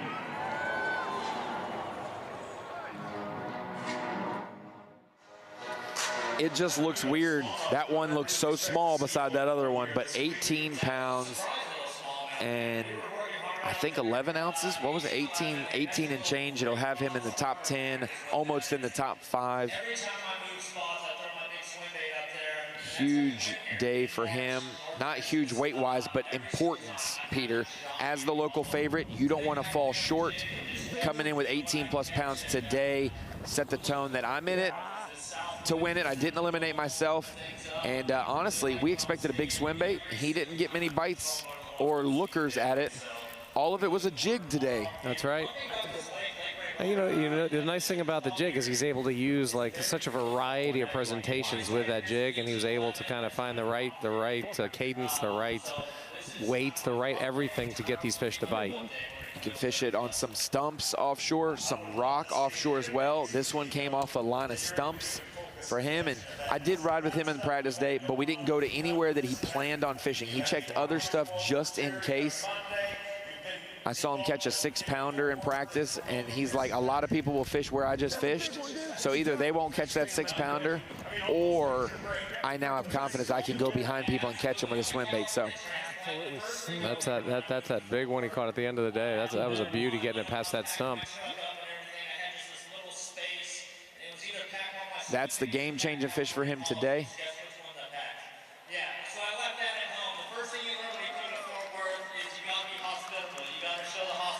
I don't know what he left in his truck or at home. Something about hospitality here in Fort Worth, but he's from the West Coast, from California, that part of the country originally, but about maybe a decade ago, maybe 8 years ago, moved to Fort Worth, Texas. So he calls this his home, and he has spent a lot of time recently on Ray Roberts. Oh, the flat brim, kind of flat brim, gives you that California feel right there. Look at that. Got another heavy hitter right behind him. Winnings. That's not bad. Top 10 finishes. 30 for Chris Zaldain. He's very now impressive. in year 14 of his career. He's still a young angler overall, but more of a veteran now than ever before. He's won the Pro-Am Championship. He's won the Redfish Cup. He's won the Angler of the Year Championship. Looking for a full field elite win or a classic win. He's very well versed in all the different types of fisheries, from the West Coast to the East Coast to the saltwater and freshwater. You know, that allows you to do a lot of different things out there and think very clearly when you're doing your regimen and how you're fishing. Patrick Walters. Patrick Walters, I was just peeking on the stage back there. He is at the scales, and Patrick Walters is a guy who got a top 10 here last time we were here, Peter, but like we mentioned, last time we were here was June of 2021. A little different conditions, 12 pounds and 13 ounces for him today, a little below probably expectations. Unbelievable, but this is a title you want back. How you feeling about day number 1? I felt really good. This was the best day 1 I've ever felt. I was calm. I can hear him in the arena, but I don't know if they can hear him, but we can talk about his win last year on his home lake. He did something last year at Lake Murray, a place, he lives at Santee Cooper now, but he fished in college just a couple years ago at Lake Murray religiously. That's where the University of South Carolina is. For him to win at Lake Murray, it's just like if Chris Zaldain won here for the Classic. A lot of pressure. Home pressure. I know you've probably felt that in your tournament history, whether it's saltwater or not. We're launching out of this marina. It's your home marina, and you're like, I should win this one. Yeah, there's known spots, you know, even in bill fishing and offshore fishing, there's known spots where you know if they're fishing slow, you can go to these spots. We call them groundskeepers because they're going to be over wrecks. They're going to be over rocks, okay? So wreck, rock, okay? We have bait, we have big baits, small baits. We've got all kinds of currents. We got wind. All these factors are very important to take into account And you know, that's what he's doing. That's what he's meant to do, and to do it on his own lake is very special. So he's fished about half as long as some of the guys like Chris Zaldain we mentioned. So when you see that top 10 bass finishes and it says 31. 31. In about 6 years, 7 years, huge for him. 6 wins, a couple of those in the Opens. He's won a college event on his home body of water, or on a home-like body of water at Winyah Bay. I can't give the man 3 home bodies of water, but they're all so close that he knows them well. Yeah, you can't give homeboy too many home bodies. And then obviously won the Elite Series event at Lake Fork in Texas. He's won at the St. Lawrence River in New York. He's won in his home state of South Carolina as one of his buddies and close friends, Drew Cook, comes on stage.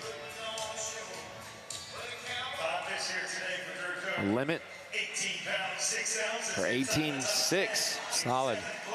7th place, not too bad. We've seen a couple 18-pound bags lately. We go see Tyler Williams, 17.9, Scott Martin, 17.14, Zaldain, 18.11, Carl Jacobson, 18.14, and now Drew Cook, 18 and change. 18.6, pretty decent first day. We're starting to get some stacked weights in that upper teens region. It's exciting.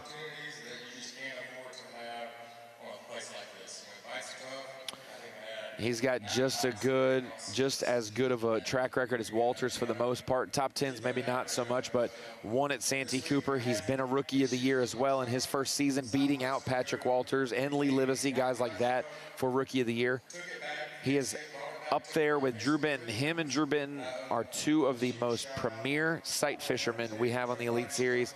So we thought, when I put Drew Cook on my team this week, I thought maybe it's because this lake could be in a spawning phase. We're still probably about a week or so at least away from that starting up heavy here. But when he won his first Elite Series event at Santee Cooper, it was nothing but sight fishing, and it was over 100 pounds for 4 days. 100 pounds, 5 ounces. Incredible.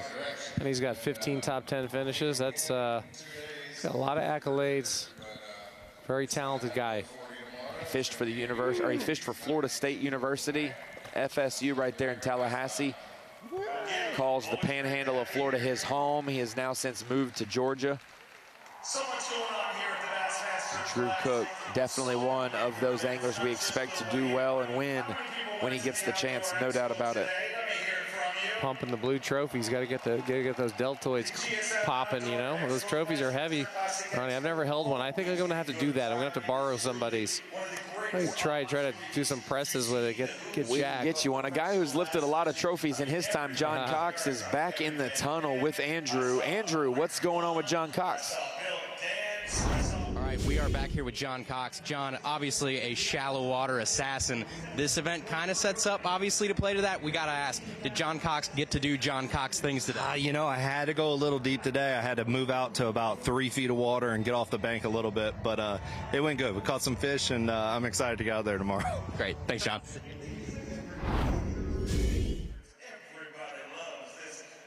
We've got John Cox back there talking about his style of fishing. While we were talking about some other stuff, Peter, we were just making sure we had all our T's crossed and I's dotted. But John Always. Cox caught some good ones in practice. Despite the wind, that shallow nature of John Cox always comes out in these events. That's his blankie. It's his safety net. It's his skill set.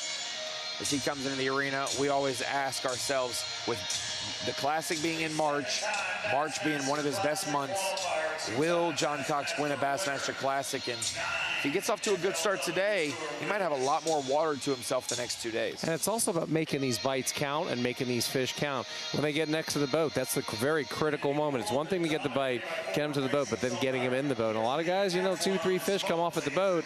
That's the difference of advancing or winning or not winning. Let's take it down to the stage. He don't need no stinking forward-facing sonar. 22 pounds even, and John Cox moves into 3rd place currently.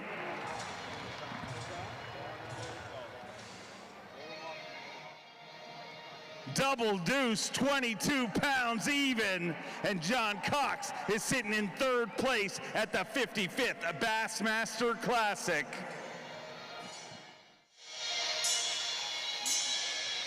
John Cox, 22 pounds, Peter. That's Impressive. a big-time weight for him. Absolutely. Loves fishing in the dirt. Fished a little bit deeper, he said. 3 feet of water. Obviously, there's a joke there, but John Cox, 3rd place right now, 24 pounds and change. 2nd place for Easton Fothergill, 25 pounds and change for Corey Johnston in the lead right now. John Cox will be on camera tomorrow for Bassmaster Live, and of course in John Cox fashion. He had 16 pounds and change on Bass Trek, so only 6 pounds light. Good job, John.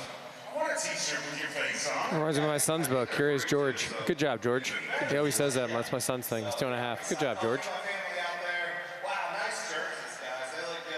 John Cox's family, friends, logoed out. Him. Yeah, absolutely. Everyone's got the same jersey as him. It's crazy.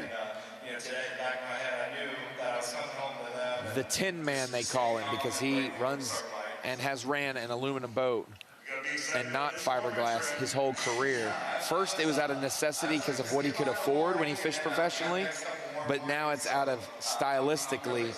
They draft shallower than other boats, and he's able to get to where he wants to get shallow. And so, interesting. John battled the winds today, this week, and he's in it to win it. 22 and change is huge for him.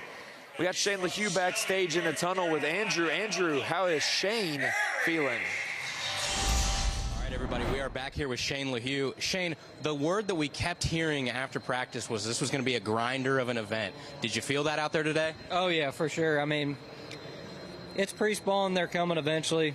There's a lot of big ones in here. I think I did something harder than it is to do than catch a big one. I caught 5 tiny ones. So, smallest ones I've caught all week. Yeah, we heard that obviously at Lake Ray Roberts, it just seems like bass are born at like 4 pounds, so it's harder to catch the small ones. Did you learn anything today that you think will help you tomorrow? Maybe a little bit, but not much. Awesome. Thanks, Shane. Thanks, buddy. Appreciate it. Stage with Andrew Hayes, and some good, some bad, some tough. We got some anglers walking by. I wanted to try to grab Easton Fothergill, 24 pounds, 15 ounces, walked by. But I do have another guest that is primed and ready to come sit with me at the stage. Let's get him set up. Matt Airy, giant bass on the stage. Finished 2nd here in 2021. Really was struggling, though, this week. Matt Airy was disappointed with the wind, was frustrated, and almost spun out, but huge, big fish for him this morning. 13 pounds for him, so most of that is in that one big fish. And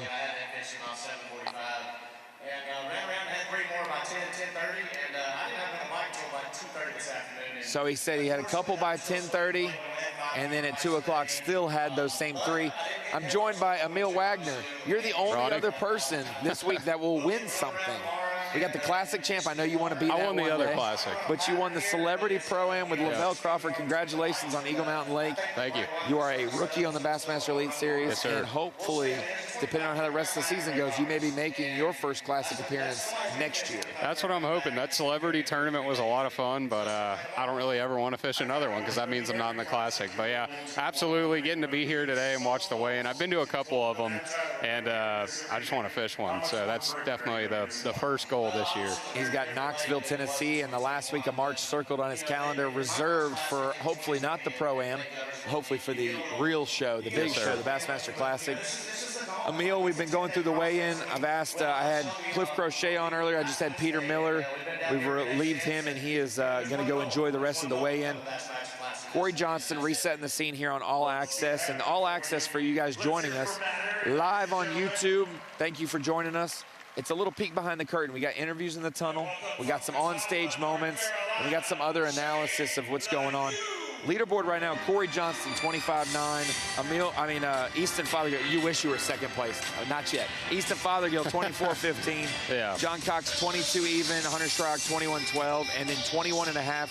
Drew Benton, we've got 5 20-pound bags. Kind of what we expect, but we're seeing a lot more 18-pound bags stack up. Yeah, no, honestly, I got to talk to some buddies during practice, hear, how their practices were going. And based off the little bit I've seen while I've been in Texas, I think that might be the lowest end of the weights we see the next couple days, because I mean these lakes have some giant ones in them, and these are literally the best anglers in the world. So I don't think it'd be a surprise at all if tomorrow or even Championship Sunday we see a couple 30s. And I mean obviously we still got quite a few people left to weigh in, but honestly weights are a little bit lower than I would have expected. But I think that's just the wind and the cold front taking its effect. Well, right now if we look at Bass Track the way it is as Shane LaHue weighs in, Easton Fothergill, Hunter Stroud, Corey Johnston all had in the 20 to 23 range. We still have the top 2 guys on Bass Track still to come, Trey McKinney and Lee Livesay. And you look at a guy like Wes Logan with 20 pounds on 4 fish. Again, that speaks to the caliber of them that's in here. You see John Garrett, he had 3 for almost 17 pounds. I mean, there are some absolutely huge ones in here.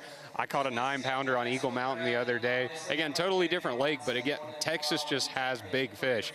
And 30 pounds, again, that's a big bag, but I mean, we're viable to see even a 35 or something like that. Someone has 22, 23 today without a giant, and they catch an 8 or 9 pounder, which is doable. Maybe a double digit like we predicted. 100%. Boom, they're at 30 pounds. Some of these guys in that 12 to 14 pound range, they're going to have 30 one of these next 2 days 100%. to make up some weight. You can't probably make up all 15 pounds deficit in one day, but maybe you get 8 pounds back, and then going to the final day, I just want to be within one decent-sized fish back, and that's what we see. Almost a 9-pounder is big fish right now. Yep, and it's funny. I mean, you have 12 pounds on a lake where 20 pounds is about capped out.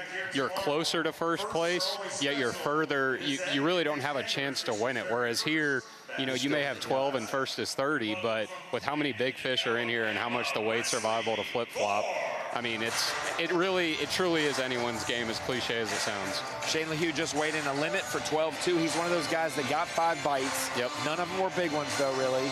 And so he knows how to get bit, and you just hope at this point that he's able to go catch enough fish to catch a giant at some point in the day. Right, and I mean, we saw some incredible fishermen bring in 1, 2, 3 fish, even 0. So it speaks to how tough it is just to get a bite right now. Yeah, Shane LaHue, definitely a consistent angler. But this week, I don't know if anglers care about consistency. We got to go for it. No, you got to go for it. You got to go for it. Especially, I mean, you're fishing against guys who are the best in the world, and they are not letting up. I mean, especially Easton. We saw him at a tough start to the year, but that kid's incredible. He caught 25, and I guarantee you he's not going to slip up the next 2 days. Wesley Gore weighing in, holding up 2 pretty good ones right there. 14.9 for Wesley Gore. That's a respectable weight and one that's going to keep him in the mix. You're still in the mix with 14 to 15 pounds. When you look at a John Garrett, he's got 3 for 16, 13. Insane. I heard he also lost a 9 to 10 pounder. I heard the same thing. I unfortunately work in the expo. I'm normally a live watcher. I literally watch it from daylight to dark if I don't, I'm not guiding or have anything else going on. But I haven't got to watch anything other than the few highlighted clips I've seen. But I heard that it was either right before or right after he caught that big one. He lost one a good bit bigger than it. Wesley Gore coming in to the Elite Series with John Garrett. He's also a former college angler at Montevallo, joining Easton Fothergill as the Montevallo representatives on the Elite Series. And it's his first Classic appearance. It's always nice, and you'll know this next year, you want to catch one to at least weigh in and say, I caught a bass. But if you catch a limit and you're not out of it on day 1, man, day 2, like, it gets a little more emotional, and then it either gets completely emotional on Sunday or you're so dialed in that now you're like, I'm trying to win this thing now. And the cool thing about if you do have one of those 12 to 15 pound bags, I know this is just fishing the tournaments I've fished, but you go into that next day, you're not out of it, and you also don't have those I'm in the top 10 nerves. So like you fish so free, and you're not worried about everything. So it wouldn't surprise me at all to see some of those guys just crack them. We're rolling in the arena right now is another guy that we keep a target on his back and an eyeball watching what he's doing. Because for one, he's not going to tell us what he's doing, so we got to watch to find out. But Kyoya Fujita. Now, me and my buddies joke around. He looks like a blue heron on the front deck. He's really sneaky. He's always set up and ready to go. And then boom, he cracks them. We had a top 10 at Okeechobee in our last Elite Series event. Some momentum coming in here. Let's listen to what Kyoya has. He's got to do the whole put him in the bag, take it up there, and then weigh him in for Mercer. So Are you allowed to sandbag in the Classic? Do they tell you beforehand, like, you got to be accurate on Bass Track? Because Patrick Walters went up there, and I thought I was going to get a Classic, like, 20-pound bag from him after having, like, 10 on Bass Track or whatever it was. Some sandbag, and we'll see if Kiyoya sandbagged. Let's listen to Dave Mercer as he gives us the goods. 5 fish here today. Needs 25 pounds, 10 ounces to take the lead. 21 pounds, 14 ounces. Moves into 4th place with 21-14. Okay, 21-14 for Kiyoya, and he's in the top 5. 2 ounces different than John Cox, and I couldn't think of 2 polar opposite anglers within the same weight at Ray Roberts. Quite literally the 2 most polar opposites. 21-14, a good start for him. Could we have a 3rd international angler maybe win the Classic? He's in a good spot. Talking about how good he's been in such a short period of time. He came through the Opens. It took him 1 year to do so. He had such a great track record in Japan as well before coming to the States. He was considered their prodigy. Yep. Their guy who is firing on all cylinders. And he's treated like royalty over there. Oh, absolutely. Yeah. He won Lake Champlain his rookie season. Still didn't win Rookie of the Year somehow. And then he won the first event of 2024 at Toledo Bend, broke the Century Club mark there. 9 top 10s in just 2 Elite Series seasons and an Open season. So huge for him. And we know this technology right now is here to stay. And there's anglers who have embraced it and really used it as a part of their identity. You're very good with it. But we know, we saw you at Leech Lake have to adjust and fish a frog and go flipping. For Kiyoya, he has it dialed in where it's hard to fathom him having a bad day. No, yeah, and it's, with Koya, it's like, it seems like 80-90% of his days are just really good days, and then randomly he'll just have a really bad one. So it's, I mean, anytime you have him in an event, I, just fished the tournament on Okeechobee, our elite event, and he was right there next to me. And I mean, that was some of the toughest fishing I've ever seen in there, and he still came out of there with 18 pounds. I mean, he's nuts. 2-time Elite Series champ. Doing it on smallmouth, doing it on largemouth. We will see if maybe he'll get a spotted bass victory, and he'll just have all 3 species. Yeah. Him and Taku, they both have they have a largemouth, smallmouth for Kiyoya, and Taku has a spotted bass and a smallmouth victory. So 3 would be huge for them as Pat Schlopper makes his way to the stage to weigh in. Who's the 2nd international winner? Gussie. Takahiro. He won the first. Yeah, come on now. Yeah, I know. Bassmaster history. Still working. Come on now. 2004, you were only like 7 years old. Yeah, give me a break. Wait, how old were you in 2004? 6. Okay. I'll start. Pat Schlopper.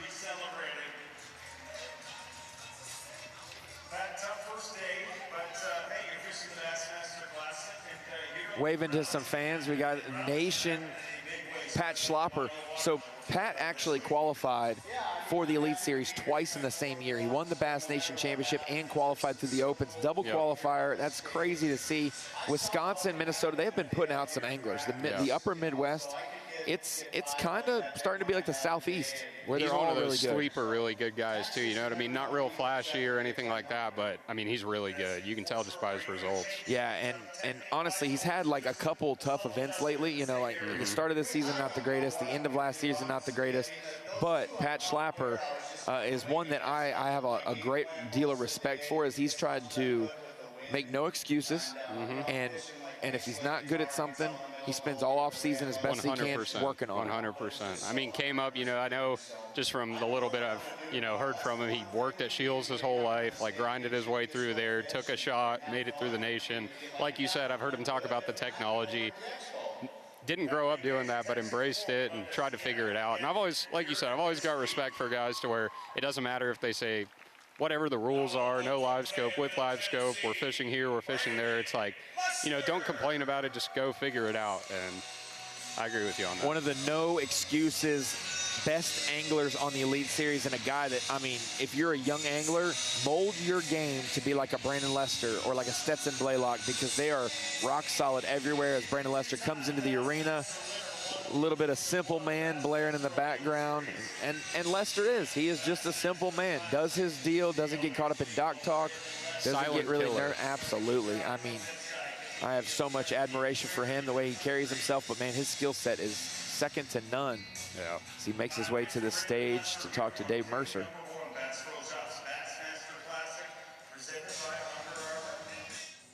Looks like a good way to start things. 5 fish for Brandon Lester, 17 pounds, 2 ounces. He moves into 12th place currently. And definitely puts himself in contention for that championship Sunday cut. 56 anglers the first 2 days of competition, and only 25 on championship Sunday. We'd love to have Brandon Lester with us all week long.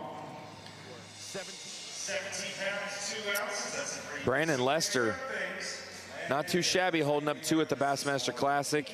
Let me see what his weight is as it comes in on the website. I didn't get to hear it over the, I was honestly singing Simple Man in my head, so I didn't hear the weight. I got lost in the song. But I'm going to have to refresh this to see what Lester's weight is. But I asked him last year, I remember this conversation. I was in the Toyota booth with Brandon, and I said, I don't want to interview you next year in the Expo. You're never supposed to be in the Expo. You've only missed like 1 classic in your career since making the Elites. I need you on the water. He said, I'll do that. And now he's here at the Classic once again. A good start. You talked about his resume. $1.2 million in earnings. 1 Elite Series title, 1 Open title. He did that in the same season. Really started to, and when he broke through with that Open title at the Kissimmee chain, we were like, the sky's the limit. Yeah. And he wins an Elite, almost wins Angler of the Year that year. Brandon Polnick edges him out. And boy, Brandon Lester just, I just think he's going to be the next big thing. That year he almost won AOI. I don't think he missed a check the whole year, yeah, if I remember correctly. Came up like 15 points short. Polnick just had some higher finishes. 17-2, top 12 for him right there. That's a scary Really number for Brandon Lester. And no real big ones. No real big ones, just solid fish. We've seen a lot of that, I feel like. Like a lot of those 14, which was like the exact opposite of what I expected. Oh, I don't know what attributed to that, but we've heard a bunch of guys say it. Caught a bunch of giants in practice, not many bites, and then today guys are saying, no, I just caught a limit, and they were 2 to 3 pounders. Honestly, we said, I want to say we were 40 anglers in to our weigh-in, and Matt Airy was talking to Zaldane, asking how many anglers would catch a limit. And I think they settled about half the field at 30, and I want to see, we've got 1, 2, 3, 4, 5, 6 of our top 25. So we got about 20 limits right now with about 20 anglers left to weigh in. Somebody backstage that's on my fantasy team, so I want to know how he did. Brian Schmidt, he's with Andrew Hayes in the tunnel. Brian Schmidt. Brian, this is your 4th Bassmaster Classic, I believe. How does the preparation change for something like a Bassmaster Classic versus a regular Elite Series event where there's points on the line and stuff like that? How does this just a totally different beast? Total different beast because you have to prepare for the week, so it's a lot going on. You don't just get to go practice and then rig rods for a full day. You have to take every minute and start the rig. You know, if you got a half-hour downtime, like Corey Johnson's the man. If you have a little bit of downtime, you got to start rigging, preparing extra rods for every technique, and then hopefully you get a little clue of something during practice that kind of leads you to where the fish are going, because it's a week away, like practice compared to the tournament, and it's in March. Things are changing. So we did that this week. We got a little game plan. We're super excited for tomorrow. Thanks, Brian. Thank you all. Brian Schmidt, a 2-time Elite Series winner. He's won as well at other levels of B.A.S.S, like the Opens. Champlain is his bread and butter. But honestly, when I heard that Ray Roberts had some milfoil return to it, I said, I got to put Brian Schmidt on my team because grass is what he is best at. And boy, maximizing spots like that, I would not put it past him to win. And he's going to be one to watch, especially at the Mississippi River later this year to end our Elite Series season. Oh, yeah. No, I like Brian Schmidt. I've actually got to know him a little bit. I've always been a fan of him and just his attitude about everything. But I won $10 from him at St. John's. Oh, you did? Yeah, a little side bet? We were in the bag line. He was like, man, I ain't making the cut, you know, whatever. And I was like, looked at his bag. I was like, I guarantee you make the cut. I was like, I'll bet you 10 bucks. He goes, I'll take it. So after weigh-in, he was well inside the cut, and I went and got 2 signed $5 bills. So he made the cut, and some of his check money went to Emil Wagner. That's so that's good. Yeah. Not He's too a man shabby. of his word. Absolutely. Brian Schmidt, huge basketball guy too. I was talking to him at Night of Champions about basketball. He played in high school and saw that I was coaching some boys in high school basketball. And he is a big guy. Oh, he's tall. Yeah. I would like him. He would be a great power forward for our team. I would take that right now. Absolutely. Not trying to replace anybody. We're just trying to add some people to the list. Oh, I hear you. He's a 4-time Bassmaster Classic qualifier. We've got 3 Bassmaster wins. Schmidt rolling in right now. Let's see what he had on Bass Track today, Emil. He was in our top 10 with 17 and a half. 17 and a half won't be top 10 at weigh-in officially, but if he is low, which I expect him to be. Sandbagging, yeah. Oh, that's a good one. Said his big one was a 6-pounder. I'll give that one. I'll give it like 6'10", maybe 7'2". Let's listen. Let's hear. That one was over 7.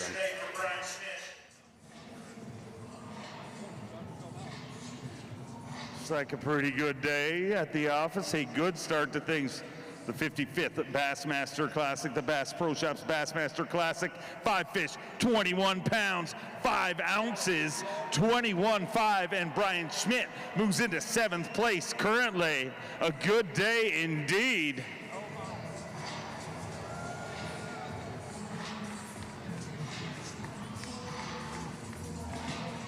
£21 pounds, 5 ounces, sitting in 7th place. And you've definitely put yourself in contention after day number 1. So much to talk about, but I don't have enough time. I left these fish. I started on them, lost a great big one, caught a big one.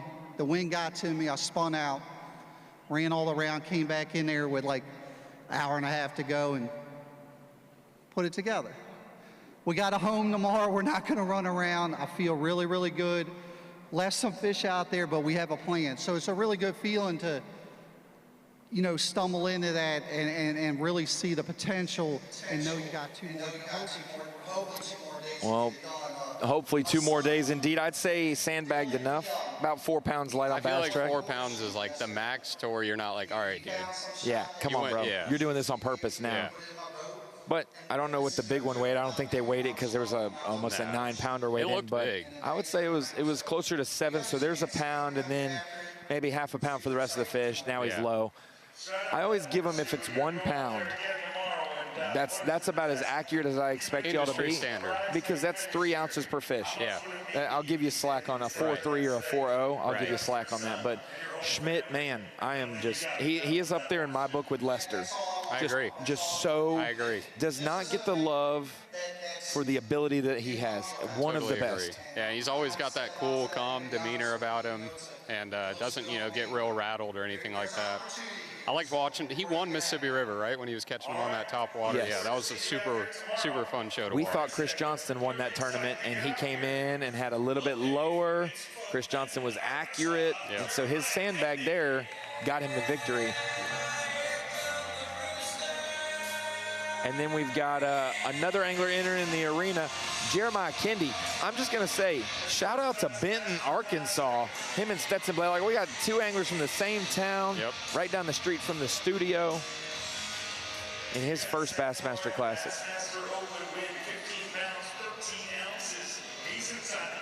Yeah, I got to talk to Jeremiah a little bit at the Open on Logan Martin. We both had good events there, and he was definitely excited.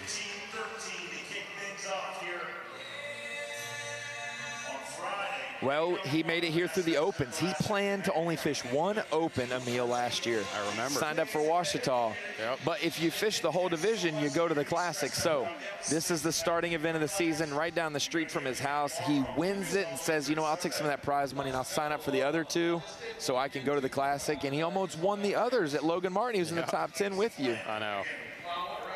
Jeremiah Yeah, I don't Kendi. think anyone would win one and not pay for the rest. Oh, no. If they did, how would that even work? Who gets to go to the Classic? It goes back to the Elite Series. Okay. Yeah, if an Opens winner doesn't fish a full division and wins one, it goes back to the Elite Series to prevent the cherry pickers of just coming in and doing that. Makes sense. or to encourage the cherry pickers to no longer be cherry pickers and sign up for the full division. There you go. Jeremiah Kinney said, I want to go to the Bassmaster Classic. I'll sign up for the rest of them. Very cool to see his dream come true. We always talk about younger anglers, but an older angler to achieve it is very cool.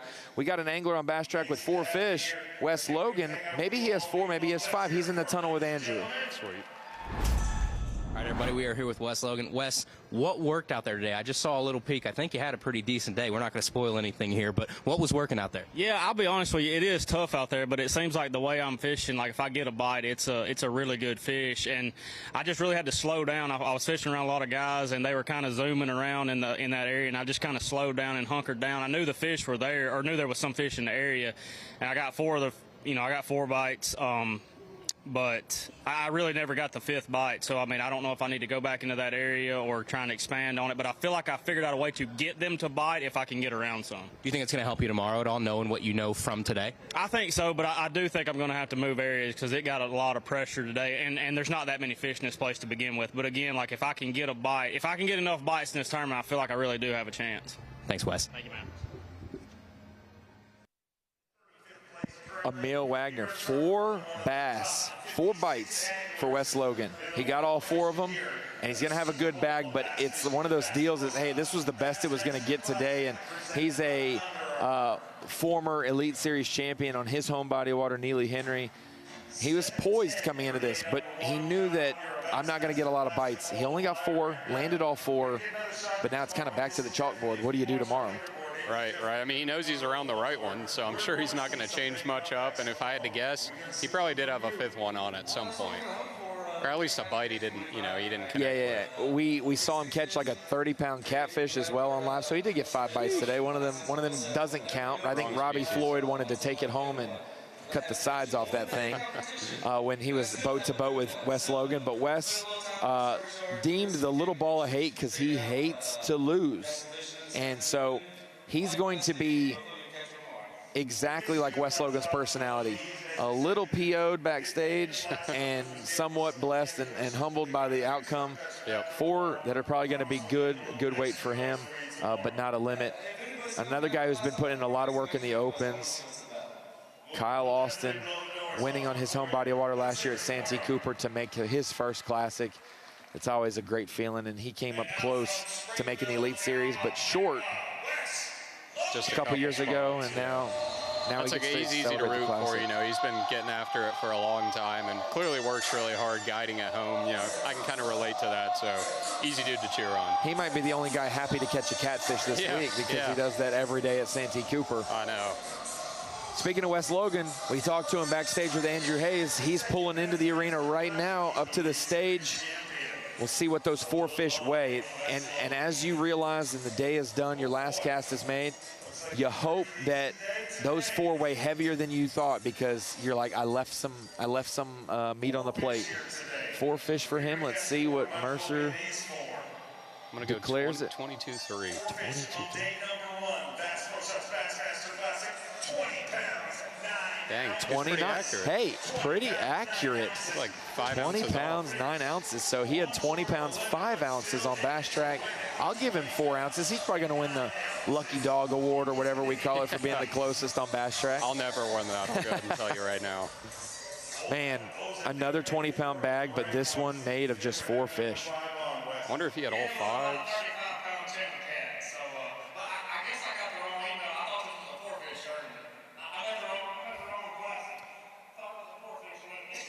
He's got 4 fish. He thought it was a 4-fish limit. He is the 8th 20-pound bag, and backstage we got another 20-pound, maybe 30, coming up with Trey McKinney. Yep. Ladies and gentlemen, we're back here with Trey McKinney. Trey, I know it's crazy to think about. Obviously, the year's gone. It seems like you've been around forever. This is your first Bassmaster Classic. The weight of this moment just has to be something crazy to you. Yes, sir. Getting ready to drive through these doors is going to be a different experience. You know, I've watched this Classic for like 5 years. I've worked at Expo, and this truck's getting ready to pull me around this deal, and I'm getting ready to throw some fish up. So, absolute dream come true, guys. So sorry I'm all wet. These fish were mad at me today. But heck, this morning I was trying to breathe, and I felt like I couldn't even breathe. Like, I was like nervous, excited, anxious. Every emotion that they have, I had this morning. But after we caught the first one, calmed us down. So hopefully we go in here. I don't know whether we're going to have ounces, pounds, like where am I set? I don't know yet. But I'm excited, dude. This is such a dream country. My family's here. A couple of my buddies come down, brought their boat, and what you guys do, this, it makes it 10 times better, right? It's absolutely crazy. I love it. Thanks, Trey. Absolutely. Thank you, buddy.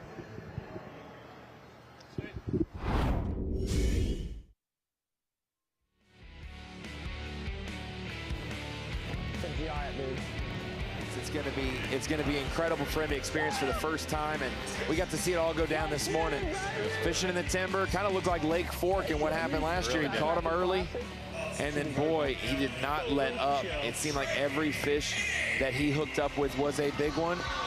As we hear Mercer yell his name, he's gonna come through, and this is gonna be the first time where we know that leader may fall right now. Corey Johnson's 25.9. He's going to be in it to win it, but he may not be the leader because this guy may overtake him.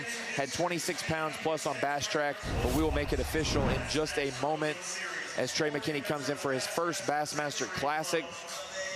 Second year on the Elite Series, and he's only 20 years old now. He didn't even wait for the boat to start. He is ready to go. Ooh, sack full. A good start to things for Trey McKinney. Needs to be very good to take the lead. Looking for 25 pounds at 10 ounces. 26 pounds, 9 ounces, 26.9. And Trey McKinney is your brand new leader with a Crush City monster bag. The youngest Elite Series champion in history is now leading the Bass Pro Shops Bassmaster Classic presented by Under Armour. Wow, 26.9. He was only 9 ounces off on Bass Track. Normally when we get in the upper 20s, it can get out of hand. Absolutely. Yep. 26.9. He's gonna have a pound lead right now over Corey Johnston. Wow, imagine your first limit or your first weight on the Classic stage is 26.9. Yeah, he's got to be feeling good. I mean, I might throw up on the mic. Like if that, I mean, you're going to be feeling every emotion, good, bad, nervous. Holy cow. I think he had low mid-20s relatively early on Bass Track too, because I woke up and checked it, and it built up pretty quick. You didn't wake up at 6 o'clock?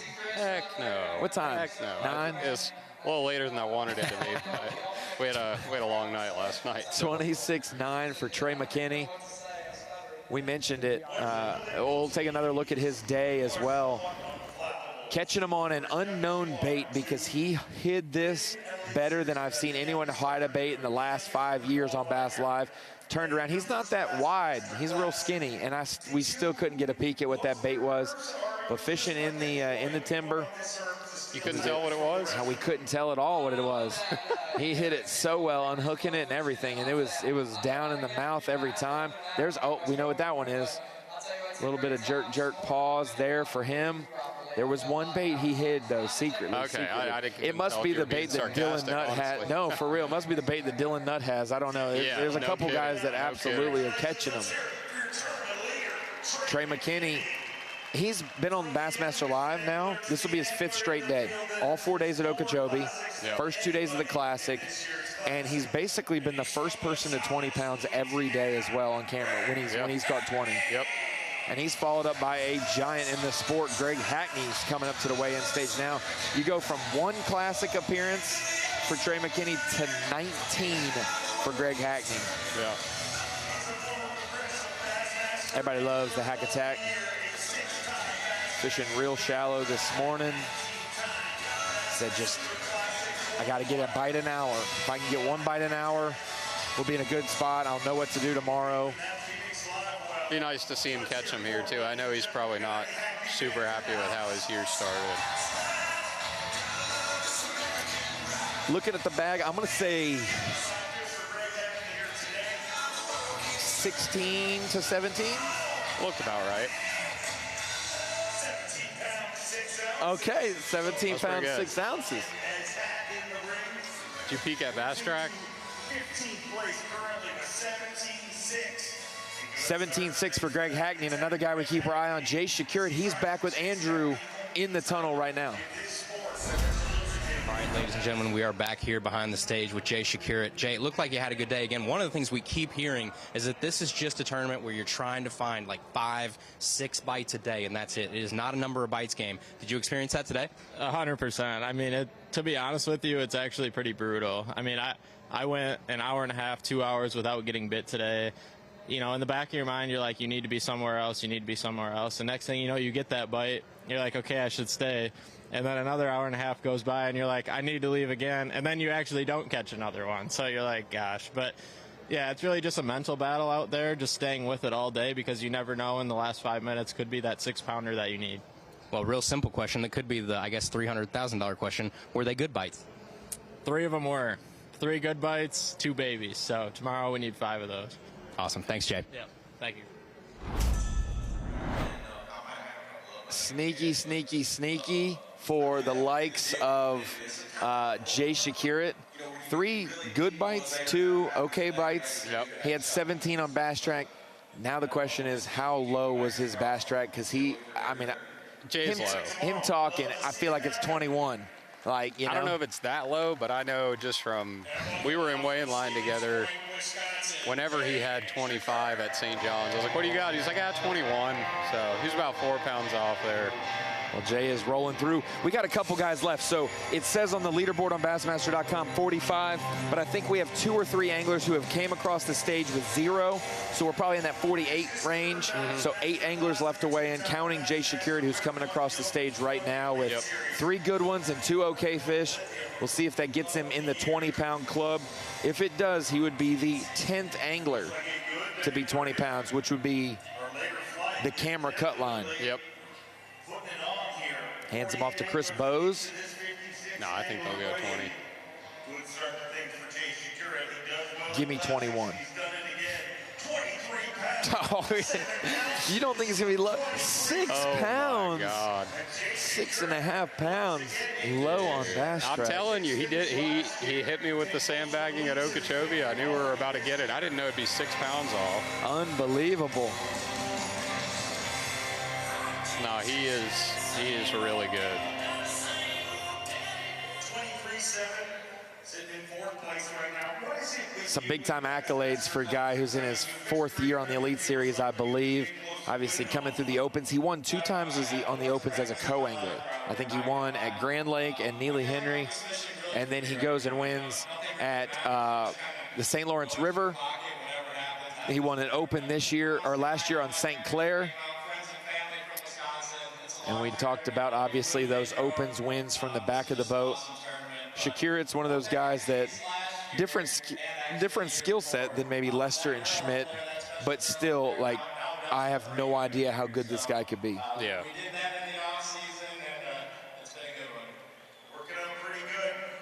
There's his new, I think, fiance, engaged. I don't want to call, you know. That's on you. You're the one who said it. You know what? She held her hand up. I don't know if she was, you know, if that's the Midwest high or, you know, waving or what. But no, it looked like they did get engaged in the off season. Yep. She is the hockey player in the family, so I don't know if I would fake a proposal. You know, I don't know. That probably wouldn't end too well for him. Nope. Yep, there it is. There it is. We got the pointing to it and the ring on the finger. Got another young stud coming into the arena right now, Tyler Campbell. He's got his swag on. Many times. Yeah, we juke it out on Lanier and Hartwell and stuff all the time. He, I believe, fished for Lander, or no? No, Emmanuel, I believe. Yeah. Right? Yeah. No, it was. I'm positive. Emmanuel? Yeah. Okay. One of the young studs from Emmanuel College, Emmanuel University, said he wasn't getting many bites this week, but they were good ones. His dad came by the Bass Live set today to hear us sing his son's praises. The guy I have circled in the Bassmaster Opens EQ race. He actually qualified for this classic from the team championship fish-off at Kentucky Lake last winter. Knocks out the victory in the fish-off to make the classic. And now he's trying to make the elites through the Opens. Off to a good start through 3 events. Just 1 or maybe 2 fish today. 2. He's got 1 good one and 1 small one. still a moment. You got to give yourself some grace. First-time Classic qualifier, you got little things. I just want to make it there. I just want to show out for my friends and family, and then your goal is to win it, you know, and it's hard not to do it in that order. You want to win everything you fish, but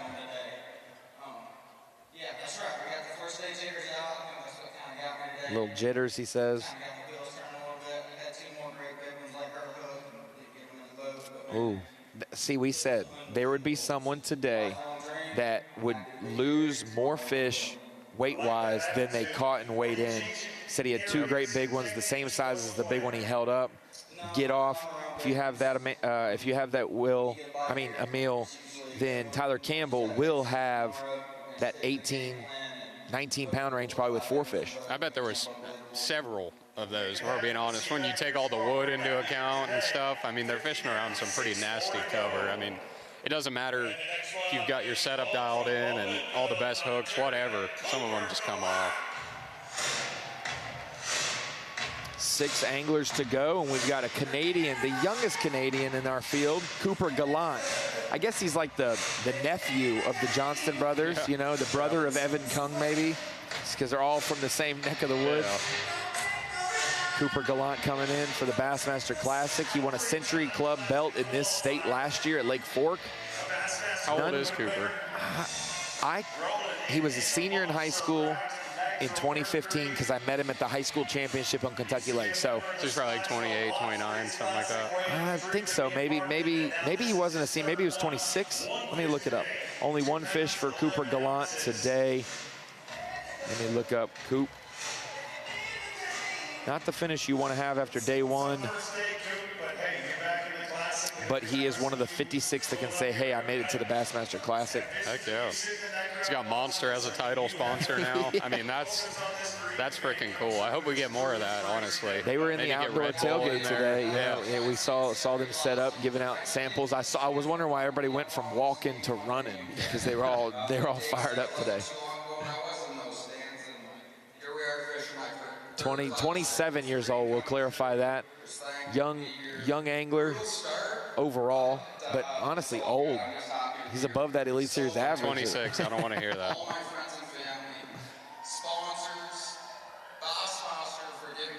He was one of those kids in the crowd. I think it was Grand Lake in 2016. He was in the splash well, got a pass, maybe from Mercer or somebody else, was in the splash well, experienced it, said, I got to make it back here. And then fishing in his first Bassmaster Classic last year in Oklahoma at Grand Lake. Kind of a full circle deal. I think that's the case for a lot of us. You know, I've attended a bunch of classics myself. I got to weigh in on the stage in college through the college expedition tournament. And I mean, a lot of us just grew up watching that, and that's kind of been our main motivator to get here. Got to take a break breath-wise because this guy's about to suck the oxygen out of this arena.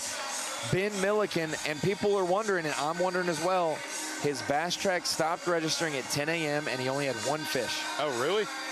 So that 1 fish, people think maybe it's all day. Maybe it is, but he only registered. When you say stopped registering, you just mean like out of service, phone died, like the clock stopped. It didn't say that it was still running. That's more than 1 for sure. It does look light though. It looks like maybe the silhouette of 1 or 2, maybe. No, he's got more than 1. He's got the Zark song on. 8 pounds, 2 ounces. I was waiting to see if I needed to take my headset to Mercer so he could do the rest of weigh-in, but looked like 3 fish for 8 pounds or so for Ben Milliken. Yep.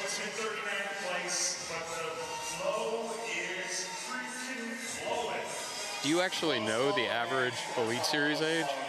Or was that just... I was joking, but yeah, no. I mean, it's got to be like 30. Dude, you're Ronnie Moore. You're the stats guy. You're supposed to know that. You know, Such probably has that one. You know, what I don't have, Such has, you know. Yeah. We talked about Brandon Lester, another guy cut from the same cloth, Stetson Blaylock. He's backstage, one of the last 5 guys with Andrew Hayes. All right, everybody, we're back here with Stetson Blaylock backstage. Stetson, I think you had a pretty good day today. What was working out there? Don't give us too much, obviously, but how did the day go for you? How did it unfold? I really think the key was settling in an area and not getting caught up with one bait. You know, I shifted around, caught my 5 keepers on about 4 different things. So hopefully we can do that again, and the timing will be right and catch them big again tomorrow. How hard is it to have that discipline not to move around? It's not too hard when the wind's blowing like it is and the waves are big, but usually, yes. Usually you want to run and gun, but for me this week, slow and easy. Does that change at all because it's a classic? Do you have a different mindset going into an event like this? When you have an area that you know there's fish in, you want to fish it. You know, you don't want to be running around and end up catching 2 or 3 and mess up. Now, they may not bite tomorrow, but fish are moving up. It's springtime, so hopefully it'll get better. Awesome. Thanks, Stetson. Looks like a good bag coming up to the stage for Stetson Blaylock in just a minute as they talk about pickled quail eggs on the stage. This will push him over $1 million for his bass winnings. He started in 2017 or 2018 with the Elite Series, so less than a decade on the Elite Series and almost $1 million in winnings. He's got 8 top 10 finishes, including an Elite Series title at Winyah Bay. And we just got to hear from him with Andrew Hayes, and now he's rolling through the arena. Maybe another good bag. I was way off with Jay Shakirat. What was he out on Bass Track? I just closed the tab because it went to 0.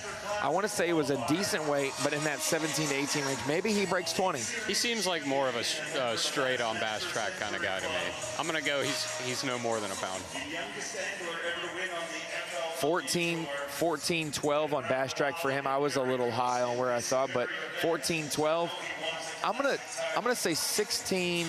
Ooh, I'll say 17-3. 15-12. Dang. I was wrong. Little bit of sandbagging from you got Stetson some insider Blaylock. info. No, I got nothing. I got look at it's Ben Milliken's flow on my computer. That's all I got. That big one was a little bigger than they thought it was on Bass Track. 18 pounds, that's a great, I mean, that is where you gotta be. That's where you gotta be. Hey, if you're hanging with us here on the All Access on YouTube, it's great to be here showing you behind the scenes in the tunnel, showing you the weigh-in as well, and some analysis here. Emil Wagner joining me. We got 3 anglers left, and one of those is Lee Livesay. I'm sorry I don't know the other 2, but I know we have not seen Lee. Yep. And Lee was second on Bass Track, so we will see in just a minute. Maybe a shakeup at our top of our leaderboard. Well, now I know another one. Jeremy Knapp from the nation, 3rd place at Grand Lake. He's back there with Andrew right now talking to him.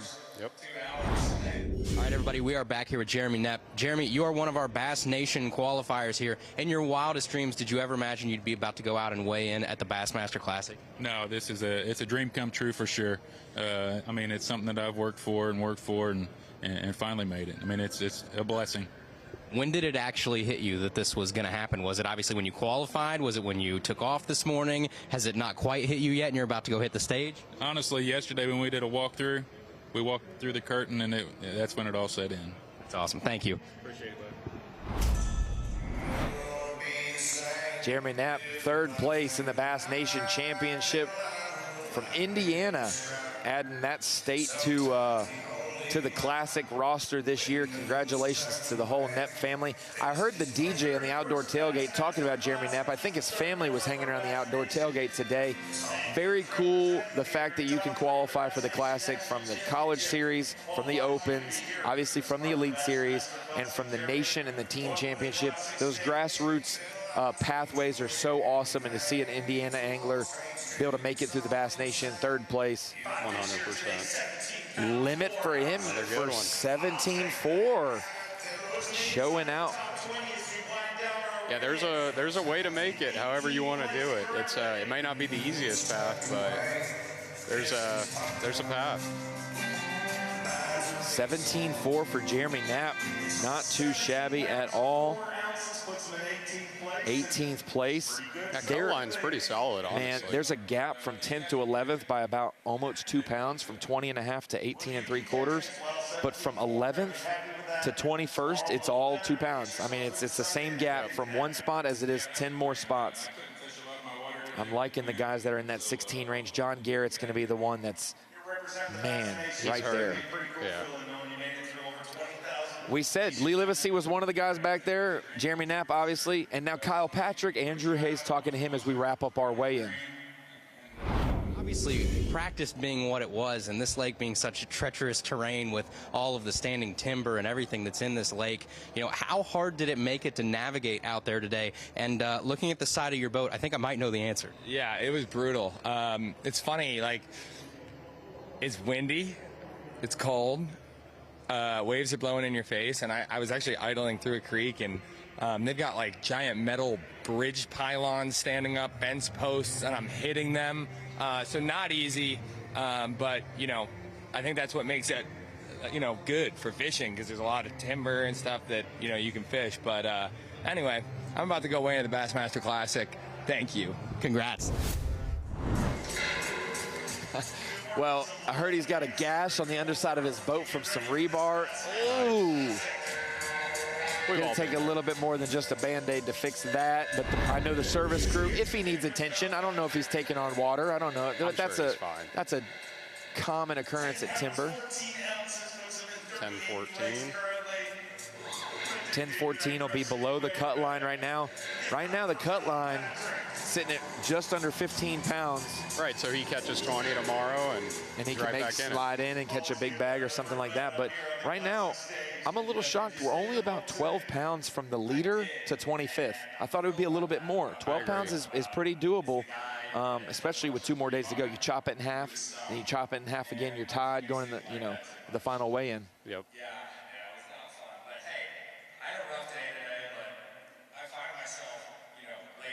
Yeah, it really wouldn't have surprised me to see that cut weight a hair lower, but the top, honestly, a good bit heavier. I think it was 12 on Bass Strike, and it always comes up a little bit because we get reality strikes, you know, in the sandbaggers. Yep. But yeah, for it to be around 15 pounds is going to be, I know it will be, because we're going to bump someone down with Livesay most likely. Yep. As long as he made it back. Now I'm starting to worry. Where is Lee? We need to check on Lee. But it was a look at Kyle Patrick, man, somebody who's always just so optimistic. I complimented him at the Night of Champions. His brand for him being so young to the elite.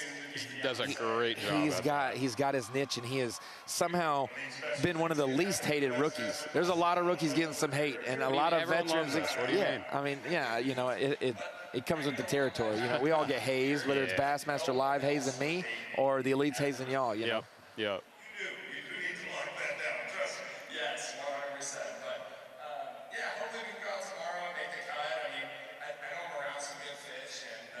Trying to slide up tomorrow and make that cut like you talked about. If he's got 10 pounds or so, the cut's at 15. He goes catches 20. That 30 pounds for 2 days might be the cut weight. You have to assume that. Yep. I think he slipped out of that boat at Murray on purpose. That helped him out a lot. That did help him. He said this might go viral. I think he truly couldn't stand still and was like, I need to go step up here and make a long. Nope, right in the lake. Right in the lake. I agree. Resetting the scene here. We got just 1 or 2 more anglers left here. I mean, I'm looking at the leaderboard, Emil. There's nobody except for probably Lee Livesay. But boy, what an angler we'll be saving for last. Might just be coming through that. Absolutely. Fort Worth, Texas has been great this week already, and we still have the weekend to come. We're going to be live on Fox tomorrow, live on Fox on Sunday. Not just FS1, actual big Fox, single digit, you know. You're going to have college basketball going and flip one up, and it's the Bassmaster Classic here in Fort Worth. Going to be great to see Ray Robertson. Hopefully it shows out as we get into the weekend more and more. And I know we were worried about Lee Livesay in the morning. Same with Chris Zaldane. But they kind of both started going back and forth catching them. Yeah. And then all of a sudden, Lee was on a wide area. Very windy. A wide area that he was kind of trying to find the sweet spot. If they had moved or repositioned, he found that cast and caught about 4 fish in 5 casts. Yep. And ended up having all of his weight right there. And I hear Longview, Texas, which means Lee Livesay's coming into the arena. Probably our last angler to weigh in, and maybe someone who's going to threaten for the lead. Lee Livesay, he may live over at Lake Fork, but before he traveled nationally on the Bassmaster Lead Series, he made a lot of money on this lake. As Livesay pulls into the arena, Emil Wagner and I can just look on because the energy that's going to be coming if he pulls out a couple big ones. Emil, I got to turn around. We're gonna watch and listen. Yeah.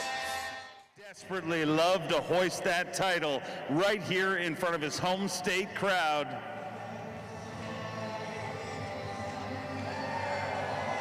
double guns loaded, bang, bang. Lee Livesay came to play.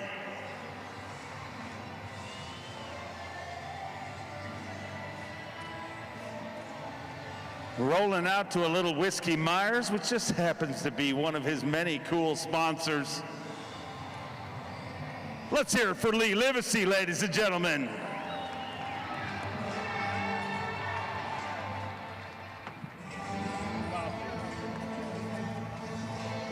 Ooh, a big day today, but needs a big day to take the lead. Needs 26 pounds and 10 ounces. 5 fish here today. 23 pounds even. He moves into 5th place. And look out, Lee Livesay going to be a player in the 55th edition of the greatest spectacle in all of sport fishing, the Bass Pro Shops Bassmaster Classic, presented by Under Armour. Well, we got 23 pounds even for him. He will be in our top 5, I believe. Yep, 5th place for Lee Livesay. Great day one for him, and honestly, it was a group effort. Yeah. Lee gave some estimates, his cameraman Jake took some authority and did it, and I altered a few in Bass Trek to get him closer to even. So we were right on the money, baby. It's a group effort, right? It takes a village. Don't ever alter my Bass Trek. You know what? If you say a 5-pounder and weigh it at 612, I'm gonna make it 612. Lee Livesay, though, today we talked about it. Fishing in the timber this morning. A bladed jig was big for him. Yep. Actually, I don't know if you noticed or saw. The pink one? Pink bladed jig. Yeah. I don't know if many anglers got a pink bladed jig, but I know the fans in the expo probably bought all the ones they could see. Yeah, I know at least back in the day, a pink trap was a big deal in Texas, like on Rayburn and stuff. So it might be one of those same lines of thinking. Interesting indeed. And I know ditches factor, you got maybe some milfoil factor in, some flats, maybe some stumps. You see he's obviously off the bank, but not far from an island. No, it looks real it's shallow. You can tell just by the contour, there's a big giant flat to his right.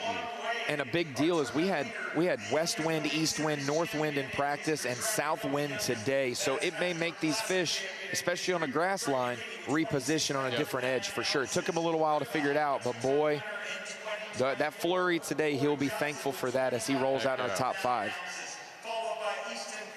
And the only guy that won't be on camera tomorrow with a 20-pound bag is Wes Logan with 4 fish. So we'll have to keep an eye. We'll send Robbie Floyd to go find him again tomorrow. Yeah. Because you've got Trey McKinney in the lead, 26.9. Corey Johnston, for a top 10. 21 for a top 10. 25.5 for Corey Johnston in second. Almost 25 and out short of that for Easton Fothergill in third. 23.5 for Jay Shakir at fourth. 23 for Livesay in fifth. John Cox, 22 in sixth. And then we have 4 other 21-pound bags rounding out our top 10 with Kiyoya Fujita, Hunter Shryock, Drew Benton, and Brian Schmidt. Hey, this was all access. We didn't know what this was going to be like. I don't know if I've ever done 3 straight hours with no commercial breaks or pee breaks in my life. We will figure out this for the rest of the weekend. But thank you for joining us. So much fun. Andrew in the tunnel, appreciate that. All our anglers. We had Cajun Baby, Cliff Crochet. We had Peter Miller, and we had Emil Wagner show up today. Happy to do it. A little tease for day 2 weigh-in, all access. Jason Christie will be on set to give some, hey, if he's not going to make the classic, we got to get him on. So thank you for joining us. Emil, we'll see you in the classic next year, okay? Yes, sir. I will not be doing the weigh-in show next year. Dickey's Arena, that's where the weigh-in goes on, and we will see you here tomorrow. I'm gearing up, getting ready, feel it coming, we're rocking steady, anticipation, like a wave, energy building, back to crash the stage. I want it all tonight. I want them big bright lights. I want that center stage. All eyes on me. Ain't this why you came? For them big bright lights. Show up, show out. I'm about to blow your mind. No doubt, I'm about to own it. Give me my moment, step aside. Yeah. Is this moment's mine?